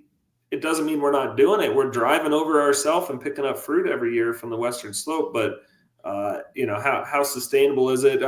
We used to do a lot more fruit because we had a connection. So we're looking for that. We're looking at, the honey guys took a hit a few years ago with all the beehives going down. So we made less honey, derived product. But now that's back on the rebound and kind of stabilized, and we're back into it. So, the Belgian brewers, they brew to what's available. When the fruit's available, they brew that beer. When the grain's available, they brew. And so we do much of the same. We're very fluid in what we do, and it's Mother Nature drives a lot of our ship, and we enjoy doing that. But again, we're not chemical based. We're not fake flavors and syrups and all that. So we have to be fluid in that, or else we couldn't produce the product we do. Well, you were mentioning before you were thinking of opening up a third location. I could think of two places like right here, Ohio and Illinois. I'm with you. For me, I've always dabbled with that thought, right? But man, is it so hard to do the quality you want with not being there, right? So for me to really open up something in Chicago, Ohio, or wherever, I would need to commit to 2 years living there, really get that instilled into the community and the quality and the team. When we opened up our second location, Brews Off Facts, we put so much effort into what it was and why we wanted to be there. It was a historic building, and we're part of this tight community, and it paid off. We opened up 1 month before COVID. So we barely got our chance to shine. Yeah. But we just had our 5th anniversary over there a couple weekends ago, and I sat at that bar, and we have such a good team over there. Everyone that walked in there, it was like a Cheers. Everyone knew everyone. That, hey, did Bobby? How did you do in school this year? Are you going back to Hawaii for vacation? Blah blah blah. That's going across the bar, and it was just so humbling and rewarding to see that we built this community center. And then I stepped into the office back there. We have a really small office. I never really go back there because they run a good ship over there. But I was looking for a pen, I think, or something. They've got these cards on the wall. They're all thank you cards from people. Some of them are people moving away and they're practically in tears because they're not going to be able to go to Brews anymore. They're thanking us for being there because it's their favorite part of the name. I mean, it was just endless. And that's that part I was trying to talk about earlier, where beer is a catalyst. It brings people together. There's more than just brewing the beer, selling the beer, the margin, the ingredients.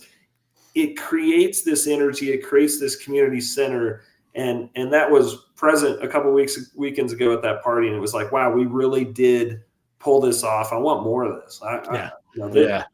Neighborhoods deserve this. People deserve this. It's not so much about us as much as we like to be part of that positive energy. Yeah. The beer community is a unique one in that.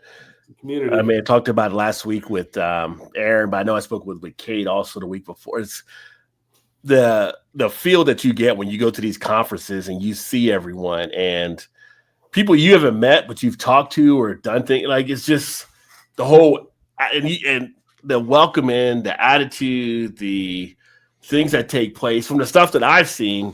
Now, beer's not perfect. It's got issues in some spots like other places have, but the stuff that I've seen, it's just always been this warm type feel, right? And it's kind of like that community type presence. And you can have people with different genders, races, views, political, whatever it may be, that find a commonality all around beer and can still have a great time and still have great conversation and still do stuff. And it's just a thing that pulls people together. I always say it's an industry that people chose to be a part of. Yeah. You know, we all had a job that we didn't like a boss or we didn't like the work or we didn't like blah, blah, blah. And we all decided at some point to make a change. We wound up choosing to enter this industry. And so it's all these people that have had negative before. They know what they don't like. Yeah.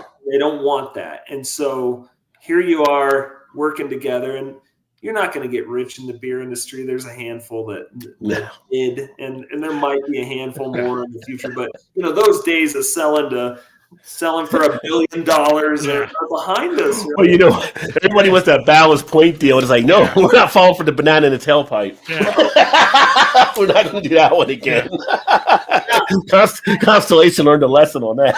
Oh man, that was brutal. But, people got into the industry for that, and God bless them. Maybe they're going to do okay. But for the most part, it's people that chose to be here. Yeah, enjoy this environment, and they're in it. It's not the money. It's I left a really good paying job for here, and people are like, well, how are you doing? And I said, well, I'll tell you, I'm rich in satisfaction and people. I make a hell of a lot less money. I'm happier, point blank happier. And you ask any of our employees, and they'll tell you the same thing. They're happier than the industry they came from. Yeah. It's a different type feel. We all like money, I guess, but you realize after a point, it's not everything. It's not the end all be all, right? Yeah. And there's a certain satisfaction and happiness that comes through being able to do that. But looking at just a couple of the comments here, I'm not going to get into the whole inflation type thing. I know Vanessa was saying inflation highest quite some time. Actually, inflation is actually down and started to tick back up, but I'm not going to get into that. I mean, we look at charts out there. If you look at the last year of inflation, it was actually trending down and just more recently started getting pushed back up. Part of it probably being some of the tariffs. And over the last few years, really coming out of COVID. So you come out of a pandemic, you're going to have stuff up there because of supply chain. Like COVID hit, it was like me and Todd have talked about it before. Like we were at a beer fest the weekend before COVID shut everything down. If that beer fest had been that next weekend, we wouldn't have been at a beer fest, right? It was just like everything is shut down. So you shut down things for a few years, you're not going to rebound off the bat, right? So it takes time. So the numbers, and that's where the Fed came into play and all this other stuff I can get into financial jargon on. But essentially everything was ticking back down, and now we've kind of got like a upset apple cart where it's kind of ticking back up some. So that's why you're seeing some of that. And Vanessa alluded to that being in the pandemic as well. Part of it, the pipeline was really not really that much of a pipe. Here's the thing, like people always talk about the pipeline. And again, I do financial stuff all day long, so I don't really like to get into it when I'm not in the office having to work on it. The whole thing with the whole oil type stuff, people say, well, drill here and all that. It's not about the oil. It's about the refineries. We don't have enough refineries to process. We don't have room to build more refineries. So no matter how many barrels we get, we can only refine an X amount still. So that's where the issue comes into play. So it's not as much of a pipeline type thing. And most of the natural gas, like Vanessa said, pumped out and pumped overseas. So we do a lot of that stuff. That's why we get probably some stuff coming in from Canada, stuff from Mexico. I mean, it's a world economy, right? So all that stuff comes into play. It's because, again, it's some of the why it hasn't been held here. financial. I'm going to say we're probably getting more money overseas to do. We probably enough for what we need, and we can make more money by getting it overseas. Is what I would lean to. Tariffs, taxes, yes. Well, thank you there, Patricia. Appreciate it. I'm glad you're enjoying it. Thank That's you my mom. for being here. My mom is on. Hi, Mom. Yes. My mom's watching the show.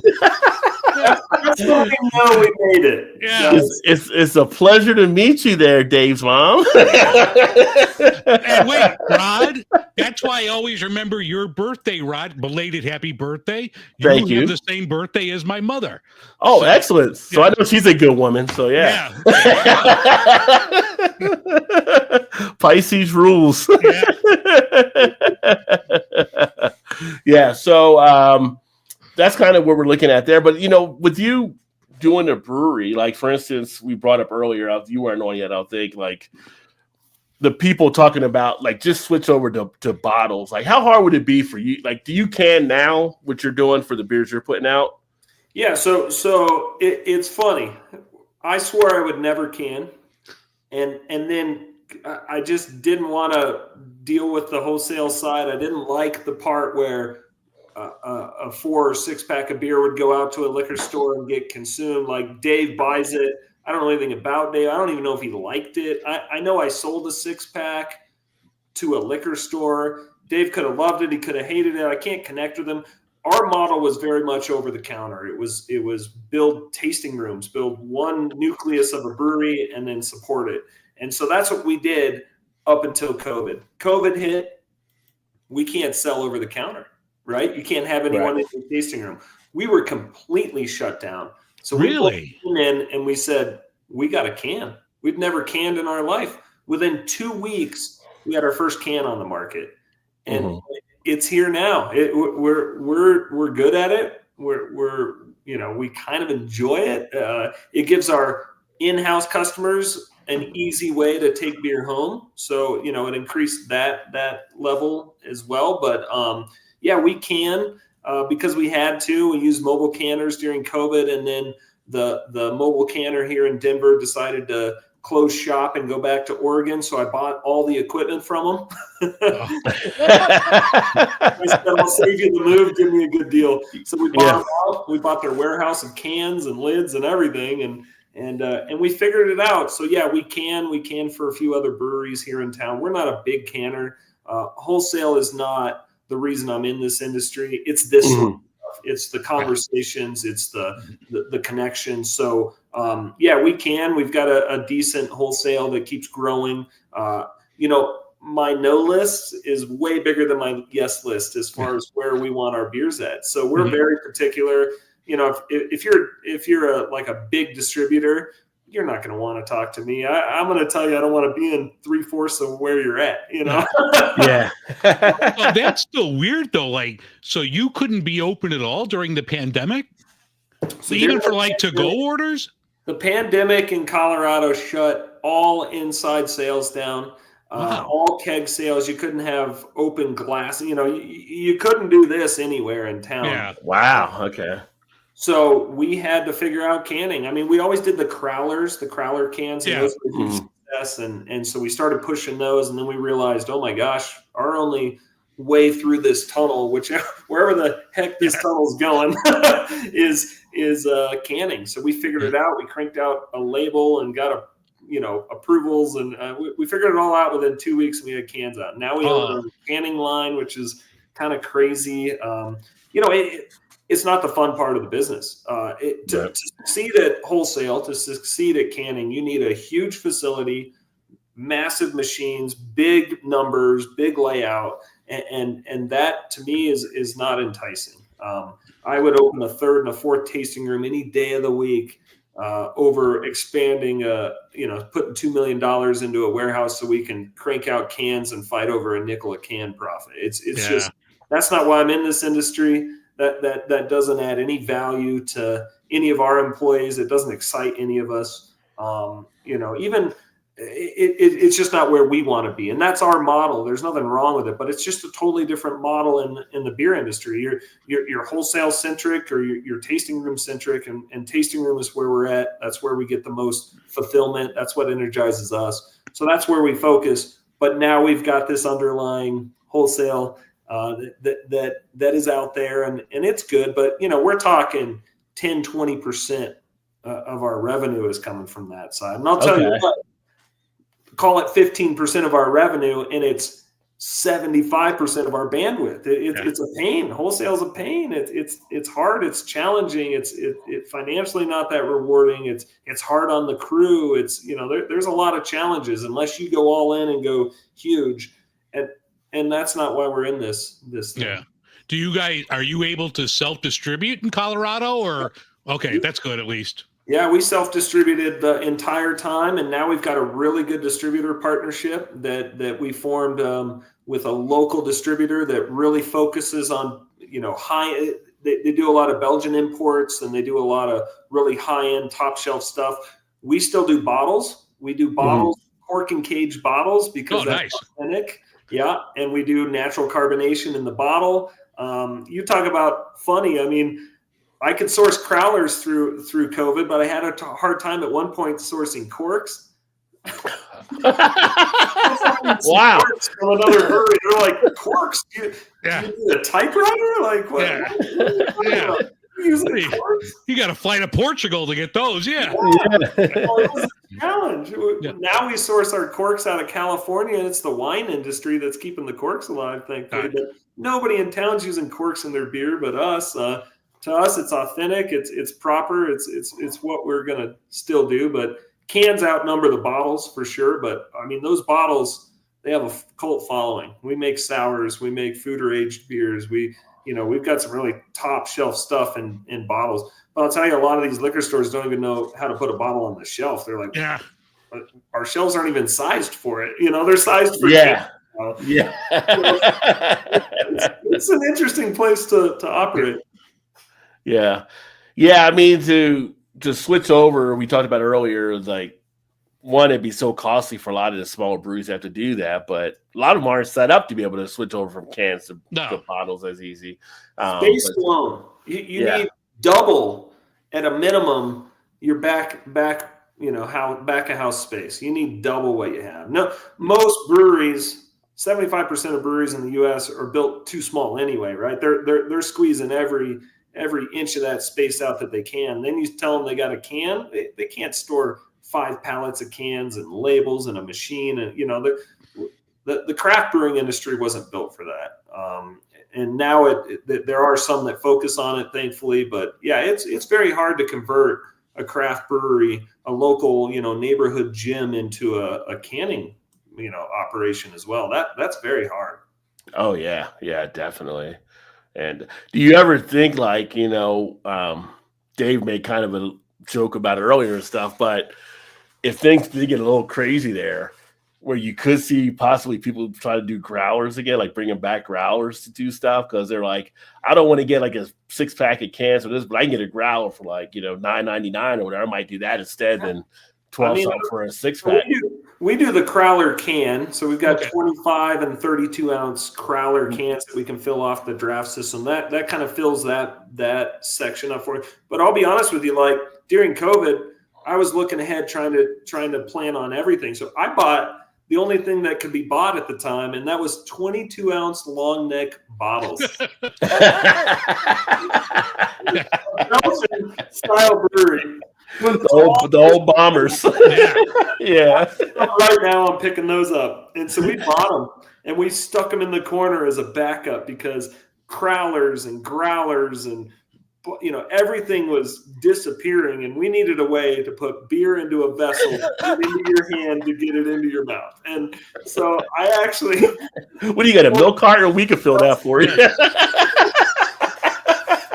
It was hard, but we did it. So I mean, it's out there. A growler for us was never on the table. When we opened up the brewery 9 years ago, we actually absolutely refused to sell growlers, because they're good for 1, 2, 3 days. And for us, we didn't want someone who bought the growler on Friday, sipped out of it a little bit on Saturday, and finally took it to the barbecue on Sunday. Yeah. We didn't want that Sunday person thinking that was our beer because it wasn't at that point. Yeah. So we did the Crowler cans. We Oscar Blues, who invented the Crowler, is an hour north of us. And I'll tell you, they took such good care of us during COVID.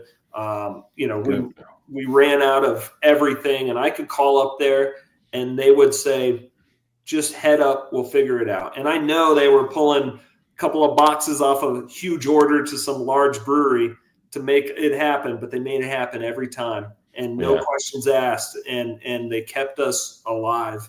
And then that was kind of our gateway into the canning. And then, of course, all of that's here to stay. And our customers love being able to get our cans.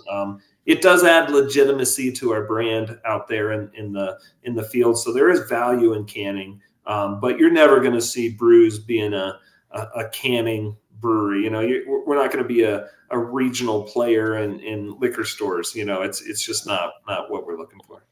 Gotcha.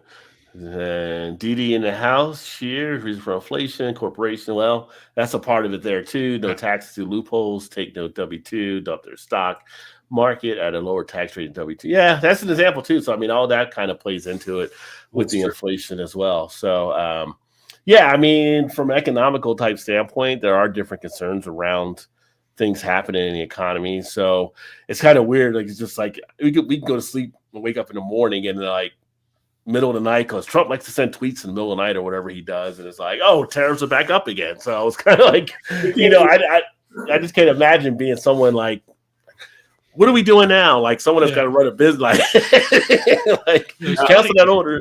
Get that guy back on the phone. We need that order. This morning, I was at a conference this morning with a lot of Illinois craft brewers, and this was a conference on hemp and THC beverages that are becoming popular here in the state.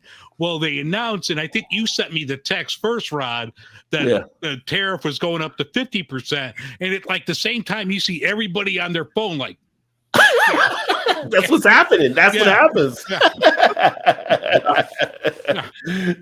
That announcement came out, and I was sitting there watching the market when I was working, and the market just started tanking down. And I figured, like I said, they were probably lighting up, calling people all over, like, you need to go talk to, you know who, and get this fixed or whatever. And by the end of the 5 o'clock, 6 o'clock hour, like, oh, we're not going to do it now. So Dave sent me a thing back. They're not doing it now. Like, okay, well. It was like COVID. They were making a new rule every day, and you're trying to adjust your business. But no, going forward, it'll be interesting to see how it plays out. And definitely appreciate you coming on and sharing your insights there as well, Ryan. And definitely got to find out, get some of your beer stuff, because I got to get some of that Belgian stuff. So let's do it. Let's get some beers in your hands, and you guys do a great show. This has been a lot of fun. So thanks for having me on, Rod, Dave. It's fun to meet you and talk, and anything you guys need in the future. Obviously, we're Belgian focused, but we're we do a lot of things in the beer industry. So anything we can do to help further the cause and keep these, like Emily said, keep these conversations going, keep it relevant, and let everyone know, fight the good fight.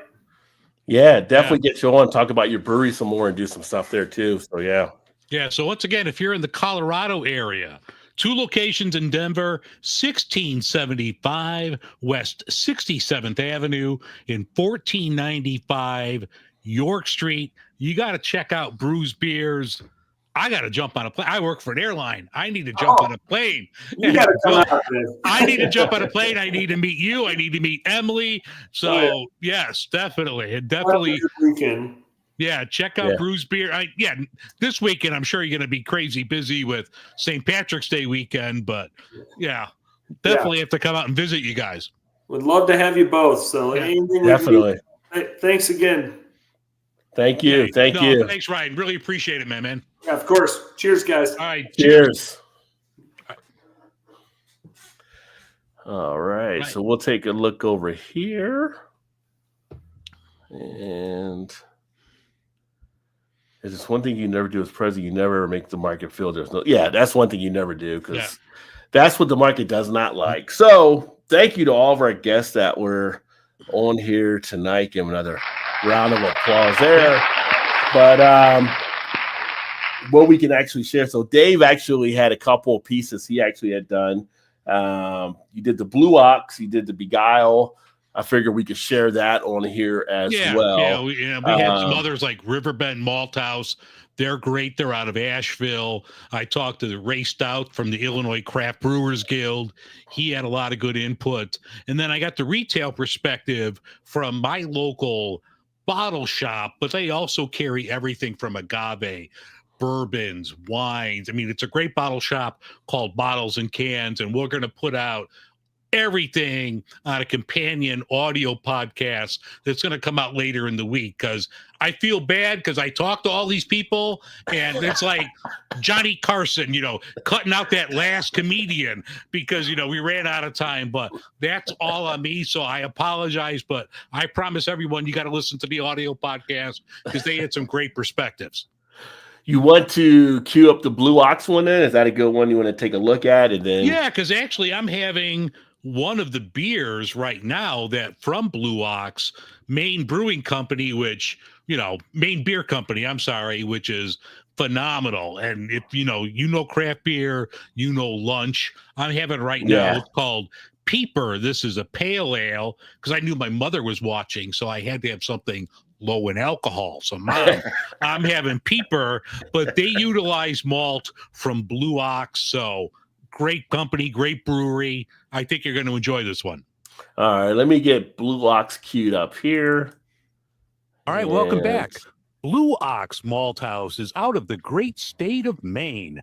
Their 20,000 square foot facility is the largest of its kind in the world outside of Europe. Blue Ox Malt House is a 100% floor malting company that provides grain for the finest brewing, distilling, and baking companies across the Northeast. Joining the program today is Ian Gehring, the Director of Operations over at Blue Ox. Ian, thank you so much for taking time out today. Thanks for having me. Excited to be here. Now, before we get started, Blue Ox took home some hardware last week at MaltCon. What did you guys win? Yeah, we're really excited about that. So we won a gold medal for our Caramel 60, and we took Best in Show as well as a gold medal for our Light Munich, which we're very ecstatic about. And 23 Light Munich took a bronze medal, so it's been on kind of an upward trajectory, and the team just couldn't be happier. Yeah, I mean, that's awesome. I know, we were talking before that you provide malt for a lot of great breweries, and I'm going to have a couple on the show later. I need to find one that uses the Munich malt because that's like one of my favorites, like a Vienna lager, that style, Oktoberfest, things that use different Munich malts are my favorites. Absolutely. I'd say check out Maine Beer Company. They're probably they buy a lot of Light Munich for sure. Okay. Yeah. We just don't get a lot of them here in Chicago. Looking at the data, malt production in Canada far outpaces what we produce here in the States. Do you see a shift coming with the tariffs if, they finally take effect? Well, you're absolutely right. The rest of the world pretty much outproduces the United States when it comes to barley production. The EU represents about a third of the barley production globally, followed by Russia at 14%. Canada is number 4 on that list, and the US is number 9. If you split out the EU into its individual countries, the US is actually more like 14 on that list. Oh, wow. So it is not our number 1 crop by a long shot. So in short, no, I don't think that we're going to see a major shift to the U.S. for barley production. And that really, there's a couple of factors that are attributing to that. First off is climate. Malting quality barley just grows really well in those northern climates like the EU, Canada, Russia, places like that. The second factor is going to be infrastructure, particularly in Canada and also in the EU. They've invested heavily in barley production, infrastructure, and research. We just don't have that same infrastructure for barley production stateside, and it would take quite a while to get that infrastructure in place. Kind of the biggest one is it's not incentivized in the United States. If you look at the USDA data, which admittedly is kind of the worst case scenario, but if you look at that USDA data looking from 2013 to 2023, barley producers in the United States had an average profit margin of negative 17%. That means they made about negative $63 per acre for that crop. And of those 10 years, it was only profitable 2 of those 10 years. The losses are also pretty bad on a bad year. I saw the low for that 10-year period of time was negative $144 per crop. Now, when you compare that to something like corn, which had about a 40% chance of profit over that time period and had an average cost per acre of $9, or soy, which was profitable 70% of the time with an average profit of $33 an acre, why would you grow barley? Yeah, exactly. But I was talking to somebody else, and like, I'm, not an expert on it. Like, they were saying that this is more of a winter crop where that can be grown in the off season for if you were planting something else. Well, not quite right. Okay. So, you do have 2 different types of barley. You've got spring barley and you've got winter barley. Okay. Traditionally speaking, spring barley is going to be the variety that is lends itself best to malting quality over the winter barley. Now, what happens with winter barley is it's planted in the fall and then overwinters to then start the growing process, whereas in spring barley is planted in the spring to then grow through the growing year. Now, all of these are going to be grown in rotation. In Maine, potatoes is the big cash crop that's driving all of the agriculture, at least where we're growing barley and wheat. And so barley and red clover are going to be grown in rotation to support those potato yields. So it is something that's grown in rotation, but it's not going to be grown during a time that something else can't be grown. Gotcha. Yeah. It was weird, like you were mentioning about like the climates and parts of the world growing. I was talking to my the president of our Brewers Guild and just saying, Illinois, we do a lot of corn, we do a lot of soybean here. What about growing barley? And he was saying, no, just the soil that we have here and the conditions really aren't good for it. So it is limited where, you could grow it at. Absolutely. And it's hard for the United States to compete on the global market with barley because of those factors. We don't have the ideal climate or soil for it necessarily. Our culture and government doesn't value it the same as we do corn or soy or some of these other crops. So it's kind of an economics lesson. There's no profit margin for the farmers growing it. So they're not incentivized to grow it. So they don't grow it. Yeah. And then, if they were to make, they're business people. Farmers are business people like everyone else. They're in business to make money. But if they priced it so high, then even if there were tariffs involved, it might still wind up being cheaper to get it from Canada. And that's absolutely what's happening. So you've got some major international global food suppliers that are supplying food products beyond just barley and malting quality barley. They're getting supplied from these places that have cheaper barley production like Canada and the EU. And they also have the resources to really manipulate the price on that global market. So you've got some of the large international players, even with tariffs, are still able to produce a product that's cheaper than what a lot of local producers can do. If you weren't aware, beer is kind of going through a hard growing pain right now. And a lot of breweries are kind of on the line for being successful right now. And history shows that when we come to times like this, price seems to be more important than other values and ethics might play in. So at the end of the day, I don't see tariffs really pushing more production to the United States. I see it as a tax on brewers. The farmers aren't seeing a penny of it, and the government's getting paid. So I'm not really into that. I think that the culture needs to value farms, and if it doesn't, the government needs to find a way to support our food systems. Yeah. It's just part of it. Like angers me. Like, if I was a brewery owner, I would love to buy malt from Blue Ox or a regional malt company here in the U.S. It saves in carbon footprint. You're not trucking or putting it on a train halfway across the world. I don't know. It just seems to me, and I'm just an every person, that You would think, yes, let's make it beneficial for everybody to grow something because it's a huge, billion-dollar industry, craft beer and beer in general here in the United States. Yeah, absolutely. The problem is a lot bigger than just a tariff can solve. Yeah. Yeah. I'm trying not to swear here because it's aggravating me. Like, you'd think we can make this easier for U.S. farmers and everything like that. But, what do I know here?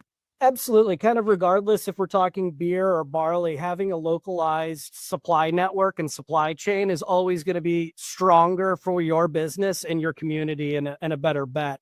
So if this does focus attention on Blue Ox and other local suppliers, then that's great. But that's not the only part of the solution. We really need to learn how to value our food systems more. What other breweries utilize Blue Ox malt? We mentioned Maine and Allagash, which are two huge players. But looking at your website, it looks like you have a full roster of who's who in the Northeast. Yeah, that's correct. I'm sure for national listeners, they've probably heard of breweries like Treehouse that use us, and also some other regional players like Northwoods, and all the little guys too, like Tributary, Lamplighter, and pretty much if you drink beer in the Northeast, there's a good chance you're encountering some Blue Ox malt.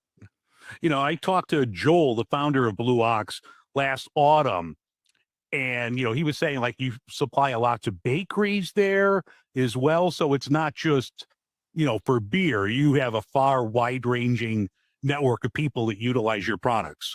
Absolutely. In addition to bakeries, we also supply the distilling industry quite a bit. Now that American single malt has officially become a thing, we do custom smoked malts here. So that has been a huge opportunity for growth with us in that market. If a brewery that's like watching or listening to this wants to reach out to Blue Ox and find out more, how can they do so? Absolutely. So we're on all the social media platforms at blueoxmalthouse.com. Check out those hashtags, hashtag Blue Ox Malt, hashtag feat Blue Ox Malt, like featuring Blue Ox Malt. Okay. Our website is blueoxmalthouse.com. And we have a general info at blueoxmalthouse.com email that people can please reach out. And I receive those emails personally. Well, I've tasted, the malt, especially, and I'm going to have it again later on in this show with Allagash and something from Maine. So, please, if you're out there and, support your local malt companies, support your local small businesses, especially, times like this, if things are going up, we need to help our neighbors out. Absolutely. Yeah. Local is always the way to go. Yeah. Ian, thank you so much. I appreciate you taking some time out today to talk about this. Have a great rest of your day, sir. I really appreciate it, Dave. Have a good one. All right. Take care. Oh, it was a great interview there, talking with Ian, and Ian provided some pretty good insights on things there as you have the Allagash White. Yeah, so everybody's had an Allagash White, so you've had something that utilizes Blue Ox malt. We have another one that's going to come out on the audio podcast, another malt company, Riverbend, out of Asheville. Everybody's had beers from the Asheville area. So there's a lot of like regional malt companies here in the US that put out some great stuff. And, hopefully we could see some of our, US breweries, if not, what Aaron was saying, you can't go 100%. We don't have the infrastructure for that. But if we could get, maybe more of the specialty malts from US companies, I think that's going to help out. Definitely. I liked a couple of key things like he was saying on there. And that was one of the things when we were talking about earlier, back in my mind, is talking about the malts. And, Aaron hit on it, Emily kind of hit on it, trying to do more stuff here. But at the same point, we can't grow everything here that you actually need. Where the landscape isn't just built up for that. So there are some things where to satisfy the demand, we have to get in from overseas or from Canada or from Mexico or wherever we can get that grain from, so to speak, which is one of those things back. I remember when the Ukrainian Russia war started, it was kind of like there's so much grain that came out of Ukraine that had to be pretty much stopped, and that took an effect on the industry, not just on beer, but anything that was kind of grain based. Because I think it was like they supplied, I almost want to say like 30 or 40% of the world or something from grain out of that region or whatever. So it was a pretty huge hit that people took. So to know what the grain folks have to go through there as well. He made mention about support from the government. Well, I mean, you would think that a line, the government will do something for the farmers. That's why, as we say, like subsidies, it's like, it's not a handout, it's a subsidy. But then if it's not the farm, then it's a handout. It's like a whole thing. Like you're still government provided help where they can provide help, right? Yeah. And, everyone knows, if you listen to my show, you know where I lean on the political spectrum, and we're trying not to be that political here. But I mean, there's a certain thing like in 2019, and this was, a lot of it was retaliatory tariffs, but we bailed out the farm industry with $22 billion, which is more than the auto industry bailout was back in 2008. So I'm hoping we don't have to get back into that, but that's something that might have to happen down the road.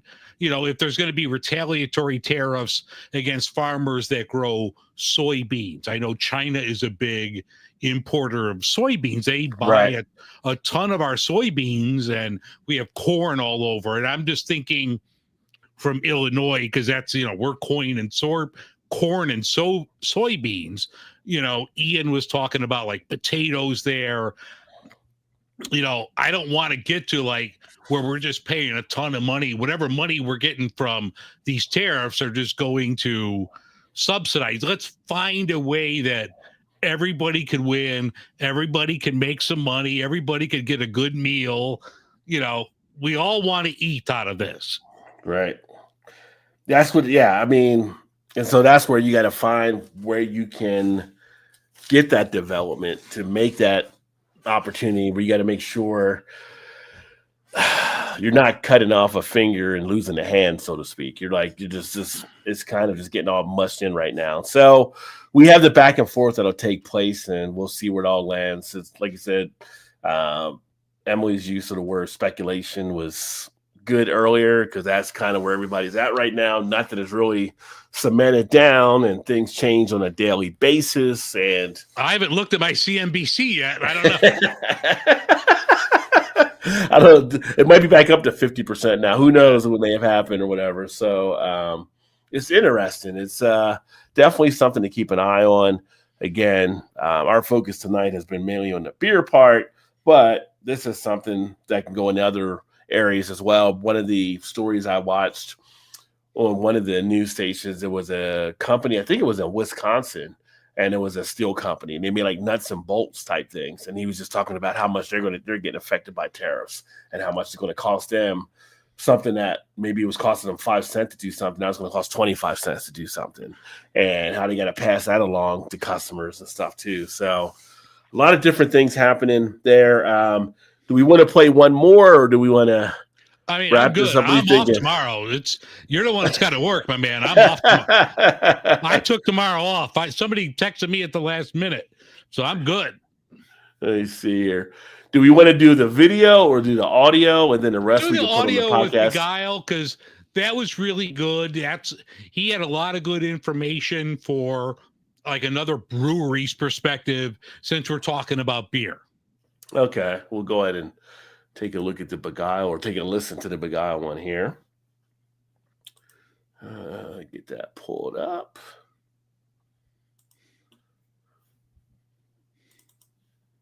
All right, last month on the 5th anniversary show, I recorded it over at Beguile Brewing at 1800 West Kyler. Kevin, did I pronounce Kyler right? I effed up your name. I want to make sure I get the street name right. It is, in fact, Kyler. All right, very good. So it's Kyler Avenue, Cuyler, in the Malt Row area of Chicago. I'm back once again to talk to owner Kevin Carey and the Trains about the upcoming tariffs. Kevin, thanks so much. Yeah, thanks for having me. The train comes by about every 8 to 15 minutes. Yeah, it's like those are the Blues Brothers. It happens so often you won't even notice it. Yeah, you kind of become numb to it. Yeah. I was here on Saturday night. I had some relatives in from out of town, and it was great. I mean, this place was packed. We went, across the street as well over to Dovetail. So, I mean, it was really cool to see both businesses thriving on a normal, slow, weekend, the one before St. Patrick's Day. Yeah, we've been really impressed with the turnout this winter. The last few winters since COVID have been a little bit tougher, and it seems like people are maybe changing their habits up a little bit. And we've had some great weekends the last few months, and we hope to see that continue. We got the nice weather today.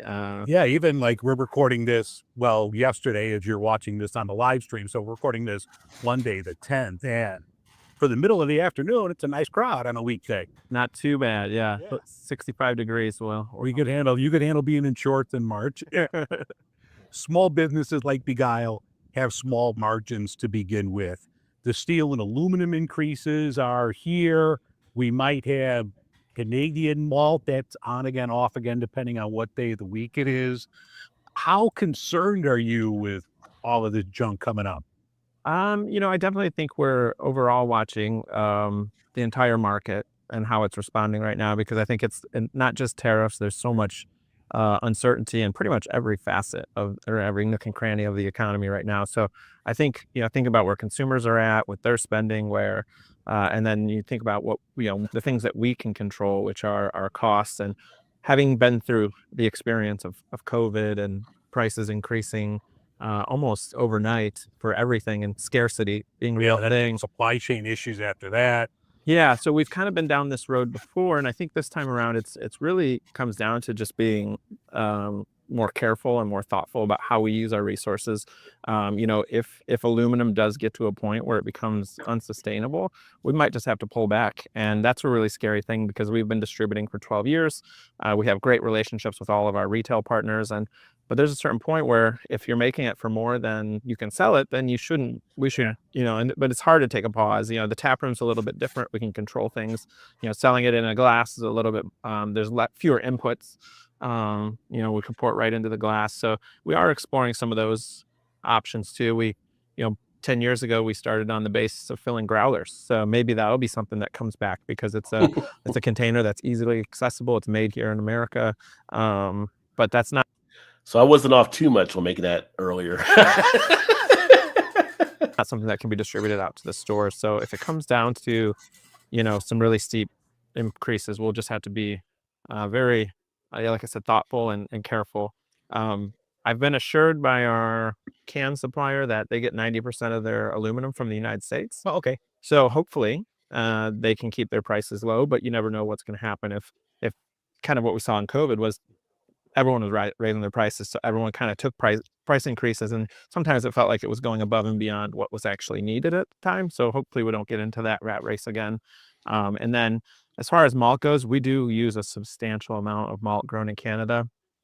The United States used to produce a lot of oats and malt, but the grain belt has gotten pushed further and further north. So there are some fantastic producers here in the Midwest that you can buy, American-made malt. But at the same time, the bulk of what is grown in Canada. So it's going to be hard to avoid those cost increases. Yeah, because I mean, I would think most of the base malt is, coming from there. I mean, your specialty malt, you might be able to get from a more, a producer closer to you. But I mean, the base malt, the bulk of every grain bill. So yeah, that's all coming from there. What are you going to do? For smaller one-off projects, you can use, we can use more unique producers for that kind of stuff. But for some of the bigger beers like our Blonde Ale, Haphazardly Freebird, those require larger batch sizes. And so we do use our base malt is Canadian malt. So it'll be tricky, but hopefully we can, again,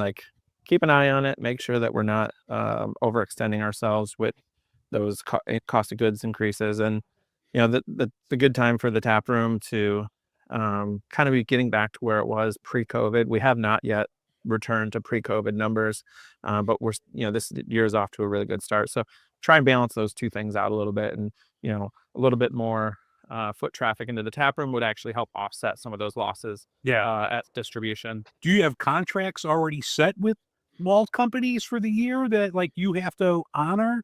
So we do not. at this time have contracts. We're small enough that we can kind of dabble. Some of the bigger craft brewers do have contracts, and so that'll help them.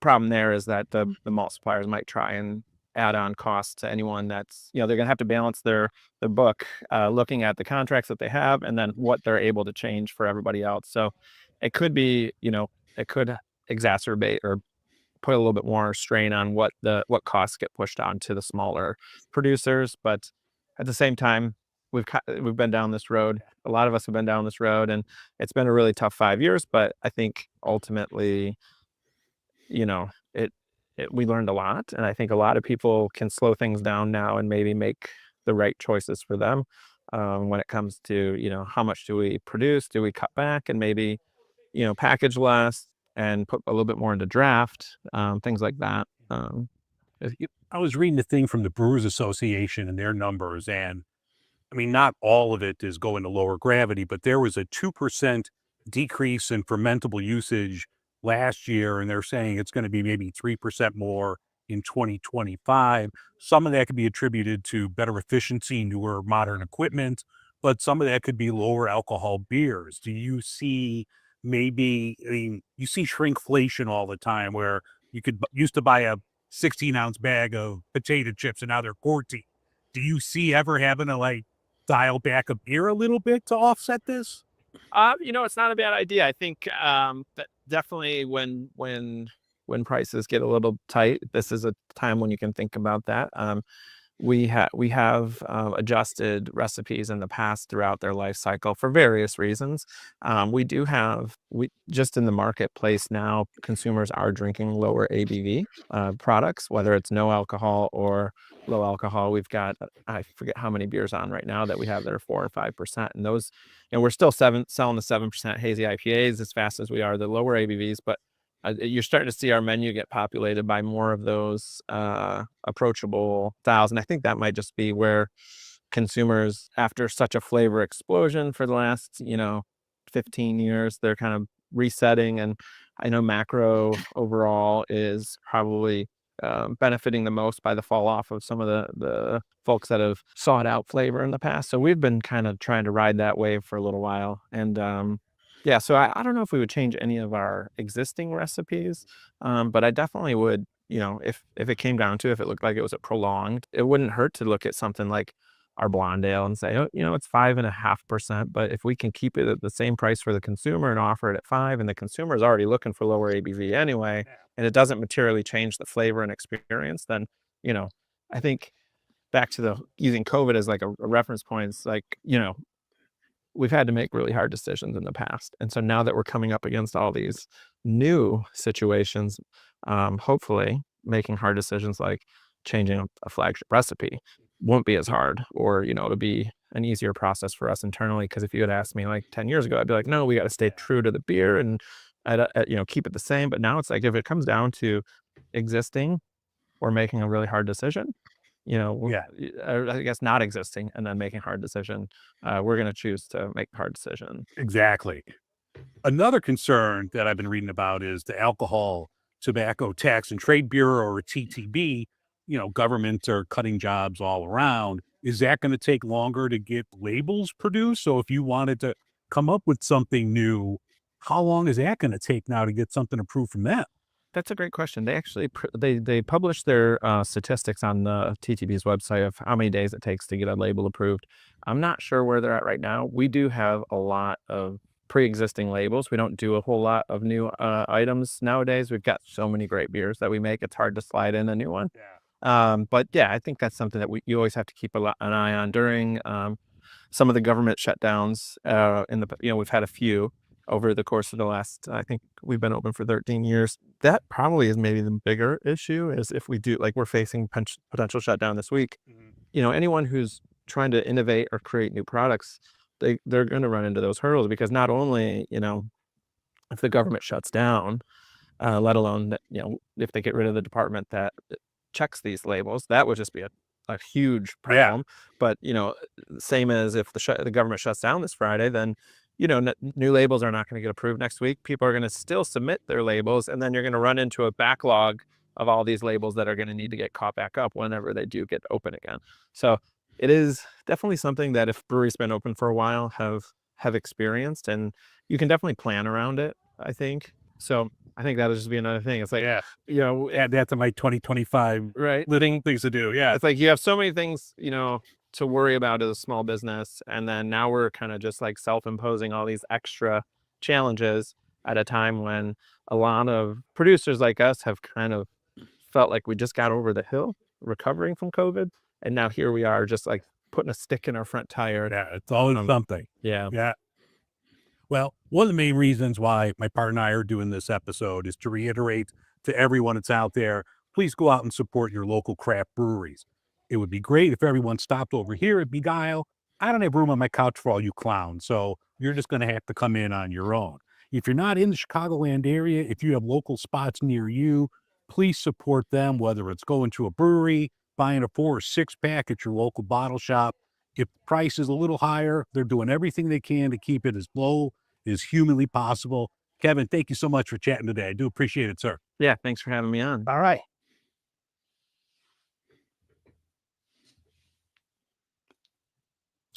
Forgot to hit my mic back. Great stuff Right. there as well. Yeah. We've been going for a bit tonight, so no. I got to get to Beguile when I'm back. Beguile, Beguile, not Beguile. Beguile. Yeah, I mean, it's a great area. That Malt Row area, like you have Beguile right there, and across the street or like across the alley, you have Dovetail, which I think I've sent you some Dovetail stuff before. Yeah, he sent me some And Dovetail. It's all like German, European style stuff. So, I mean, that's phenomenal. Couple other spots, like you could just walk, and it's just just walk it off. There you go. If I tell you don't walk and end up a bad apple. Well, again, like, so. yeah, because like, when I do at Hot Butcher, so like Beguile and Dovetail, for your point of reference, 7-minute walk from there. Okay, so not bad at all. Yeah. Yeah. No, he had some good stuff there too as well, which I forgot about that. So busy looking at the tariff and all kind of stuff that I didn't see if they got their vote through tonight or not to try to avoid the government shutdown on Friday. Yeah. So Yeah, I think I think it's up to the Senate now. Yeah. Oh, did he? So he got out of the House and everything? Yeah. Okay. Yeah, okay. 'Cause they were concerned about that being the case too. So but your question about dialing back the beer was interesting as well. Because one of the things we've seen like in the UK is them cutting some sizes on stuff. And I wonder if it got to a point, not just like we ever want to ration beer, so to speak, but could you see go instead of a 16-ounce pint, breweries going to maybe just a 12-ounce pour or a 10-ounce pour or whatever it may be, kind of stretching things out to allow you to stay kind of in the same price category. So, what we're doing, we're basically making beer the new Snickers, right? Shrink it down, but keep the price where it is. So I think that would be easier on the retail market, like in a taproom market. Now you just have to buy all new glasses. So yeah, does it benefit? It's probably easier for a brewery to like what Kevin said, a 5.5% beer, a 5% beer. But hopefully we don't get to that point. Knock on wood. But we'll see. And then him talking about like this, trying to get back, like he said, even to the pre-COVID, where they said they haven't really got to yet. Things have gotten back better, but get over that, and then you get knocked down again, possibly. So it's interesting to just get the take on the different breweries we've had here, the 2 we've had tonight, and it's seeing weird, some of the stuff out there. Talking to Ryan over at Brews Beers, like, and he was saying they were shut down. And I remember Beguile, like during COVID, like if you go there, they have this big like old school garage door that comes up and down. But during COVID, they had like this little window. It was like a speakeasy window, if you will. And like you would go on their website, okay, hey, I want a 4-pack of this or a growler of this.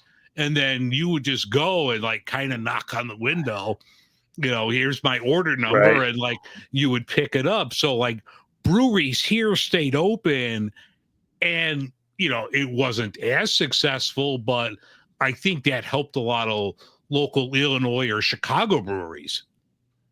Yeah. And one thing I didn't think about to ask Ryan on the the one piece you sent me the other day, and it was talking to the one Colorado brewery out there, Dave Thibodeau, about how expensive it was of Ska, because Emily said she worked with Ska, I think, correct? Yeah, as Emily well? works with Ska. I actually have Yeah. that piece in front of me here. But like, they said, like, according to this article, they might have to get rid of some, crowd favorites, but if they're not turning a profit, they're a business. You have to make money, so if it may be a crowd favorite, but if it doesn't produce a profit, you may have to reduce that to, keep producing what's going to sell. Yeah. And it said, according to the Brewer Association, the industry generates over $2.4 billion in economic impact. So, yeah. Yeah, I've got the number here, like impact per capita. Like I could look at it right now, you're in Cincinnati. I'm giving you Ohio. Yeah. So, but that's like $357 per person that's over 21. Illinois, $330 per person over 21. We've talked to, people in Colorado. Colorado is a beer state. They're almost $600 economic impact per capita that's over 21. It's a big business, and it's a big part of our economy. Yeah. Huge part. Yeah. The way it's growing. You put in not just the craft, but you put in the macros and stuff like that, just how much is being done. It'll be interesting to see how it shakes out too with because right now Modelo's the leading beer in the country, right? So maybe not much longer. Maybe not much longer with this shakes out. Constellation brands like that company has Modelo, Corona, Pacifico, and Victoria. So yeah, that's got to be a big hit for them. Yeah, Bud Light might be like, we're back in the game now.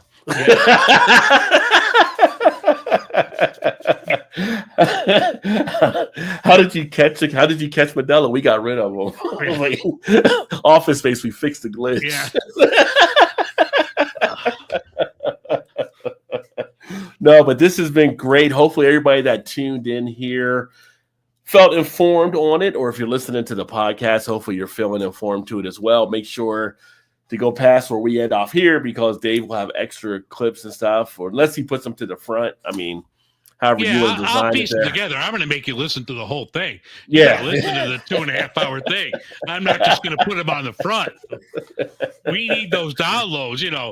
Ron and I, we're not making no money. We needed downloads. So, yeah. All the beer people that came on and said, there's no beer, there's no money in beer. They weren't lying. So we do this for the fun and the love of the good stuff, which actually right now I'm drinking another Boss Tweed double dry hop that I picked up. So.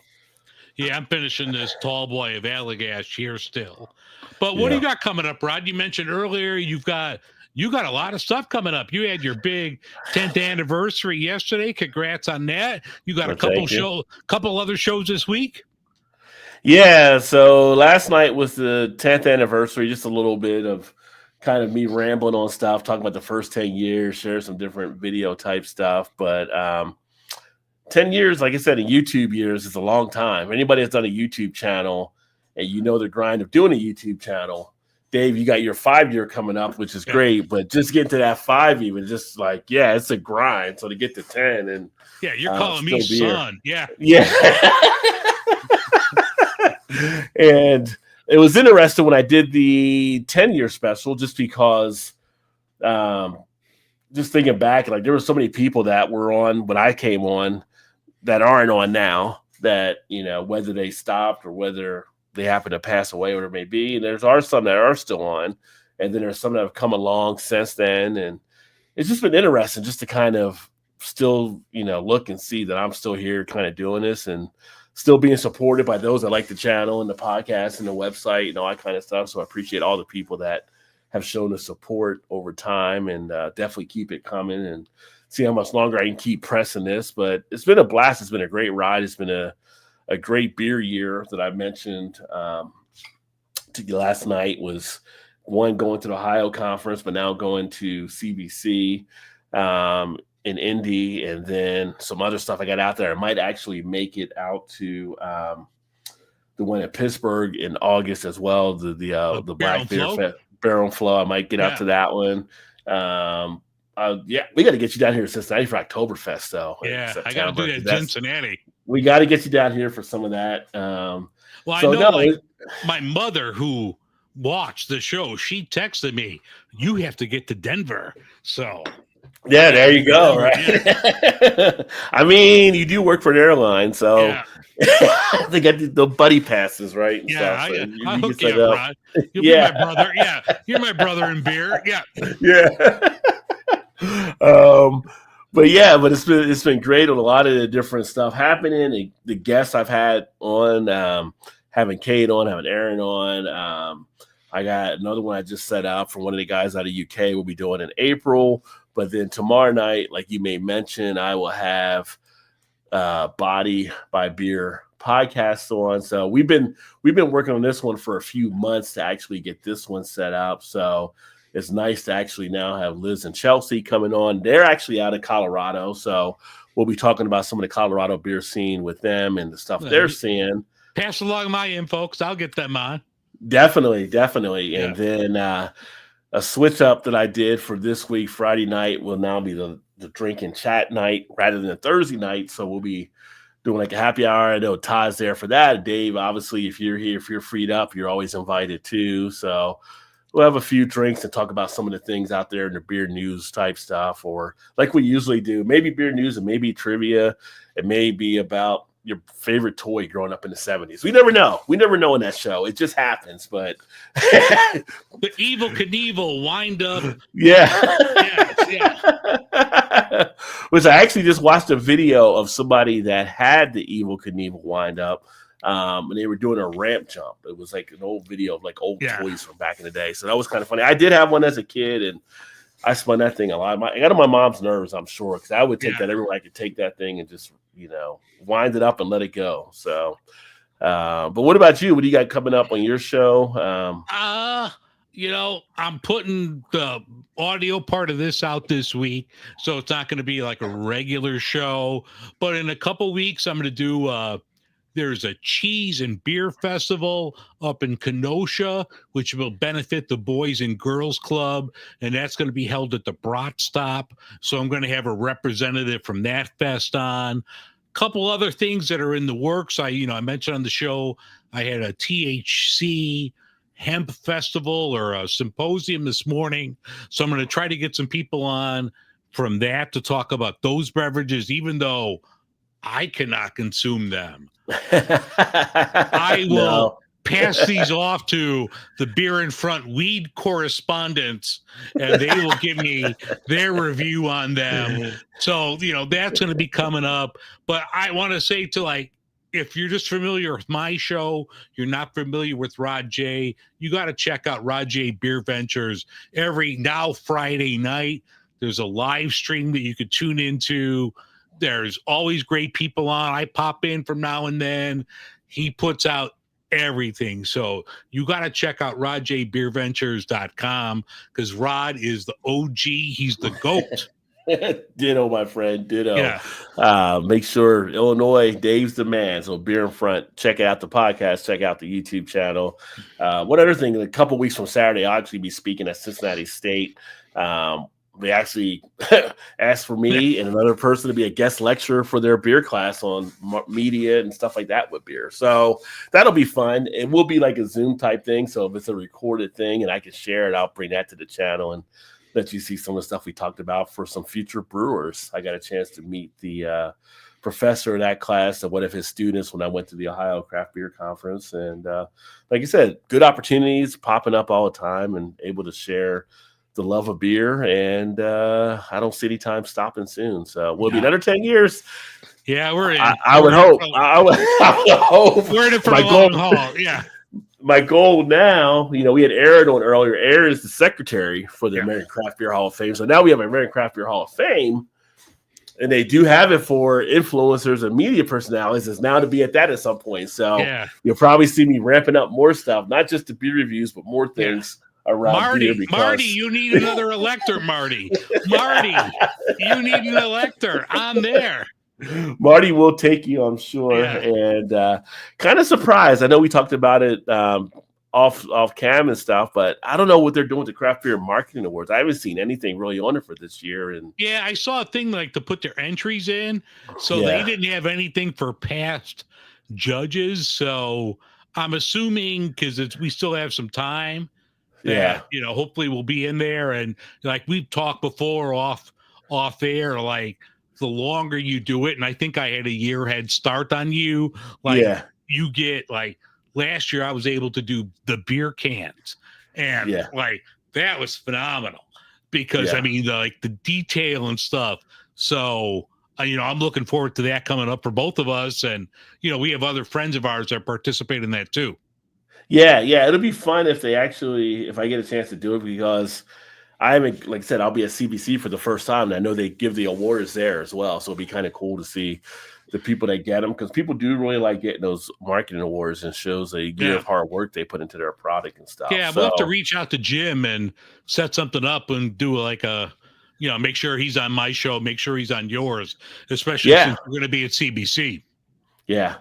So definitely. And no, it's been great. And we'll go ahead and get it wrapped up here. And hopefully, like I said, everybody enjoyed and you found out some good things. If you got in late, go back to the front, catch the front part where we had the guests on and we talked about a lot of good things there. And or you can catch the podcast as well, or you can do both. I mean, know, however you want to do it. I'll put the podcast out. I got to go back to work Thursday, but I'll put, I'll get the audio portions from Rod and I'll start piecing that together and probably get it out Thursday night after work. And then, we have a couple other great interviews. We have Bottles and Cans here in Chicago, great Chicago retailer. We have Riverbend Malt Company out of Asheville, North Carolina. And I had Ray Stout from the Illinois Craft Brewers Guild talking about, what we can do as consumers to help and how this is going to affect, other people in the brewing industry. Definitely. So make sure to connect and listen and look out for that podcast with bonus footage. So there you go. Yes. That being said, we'll go ahead and wrap up for tonight. Thanks for everybody that tuned in. Look forward to seeing some of you back tomorrow night. Dave, always fun, my friend. More great stuff coming. And make sure to check out Beer Media Group. Any of you out there that are influencers and looking to do more stuff with beer, you can go to bmg.com, I believe, is how beermediagroup.com. Beermediagroup.com and check it out, and maybe you would become a part of the team as well. Yes. Yeah. That being said, we are out of here, and I will see you on the next one. Cheers, everybody.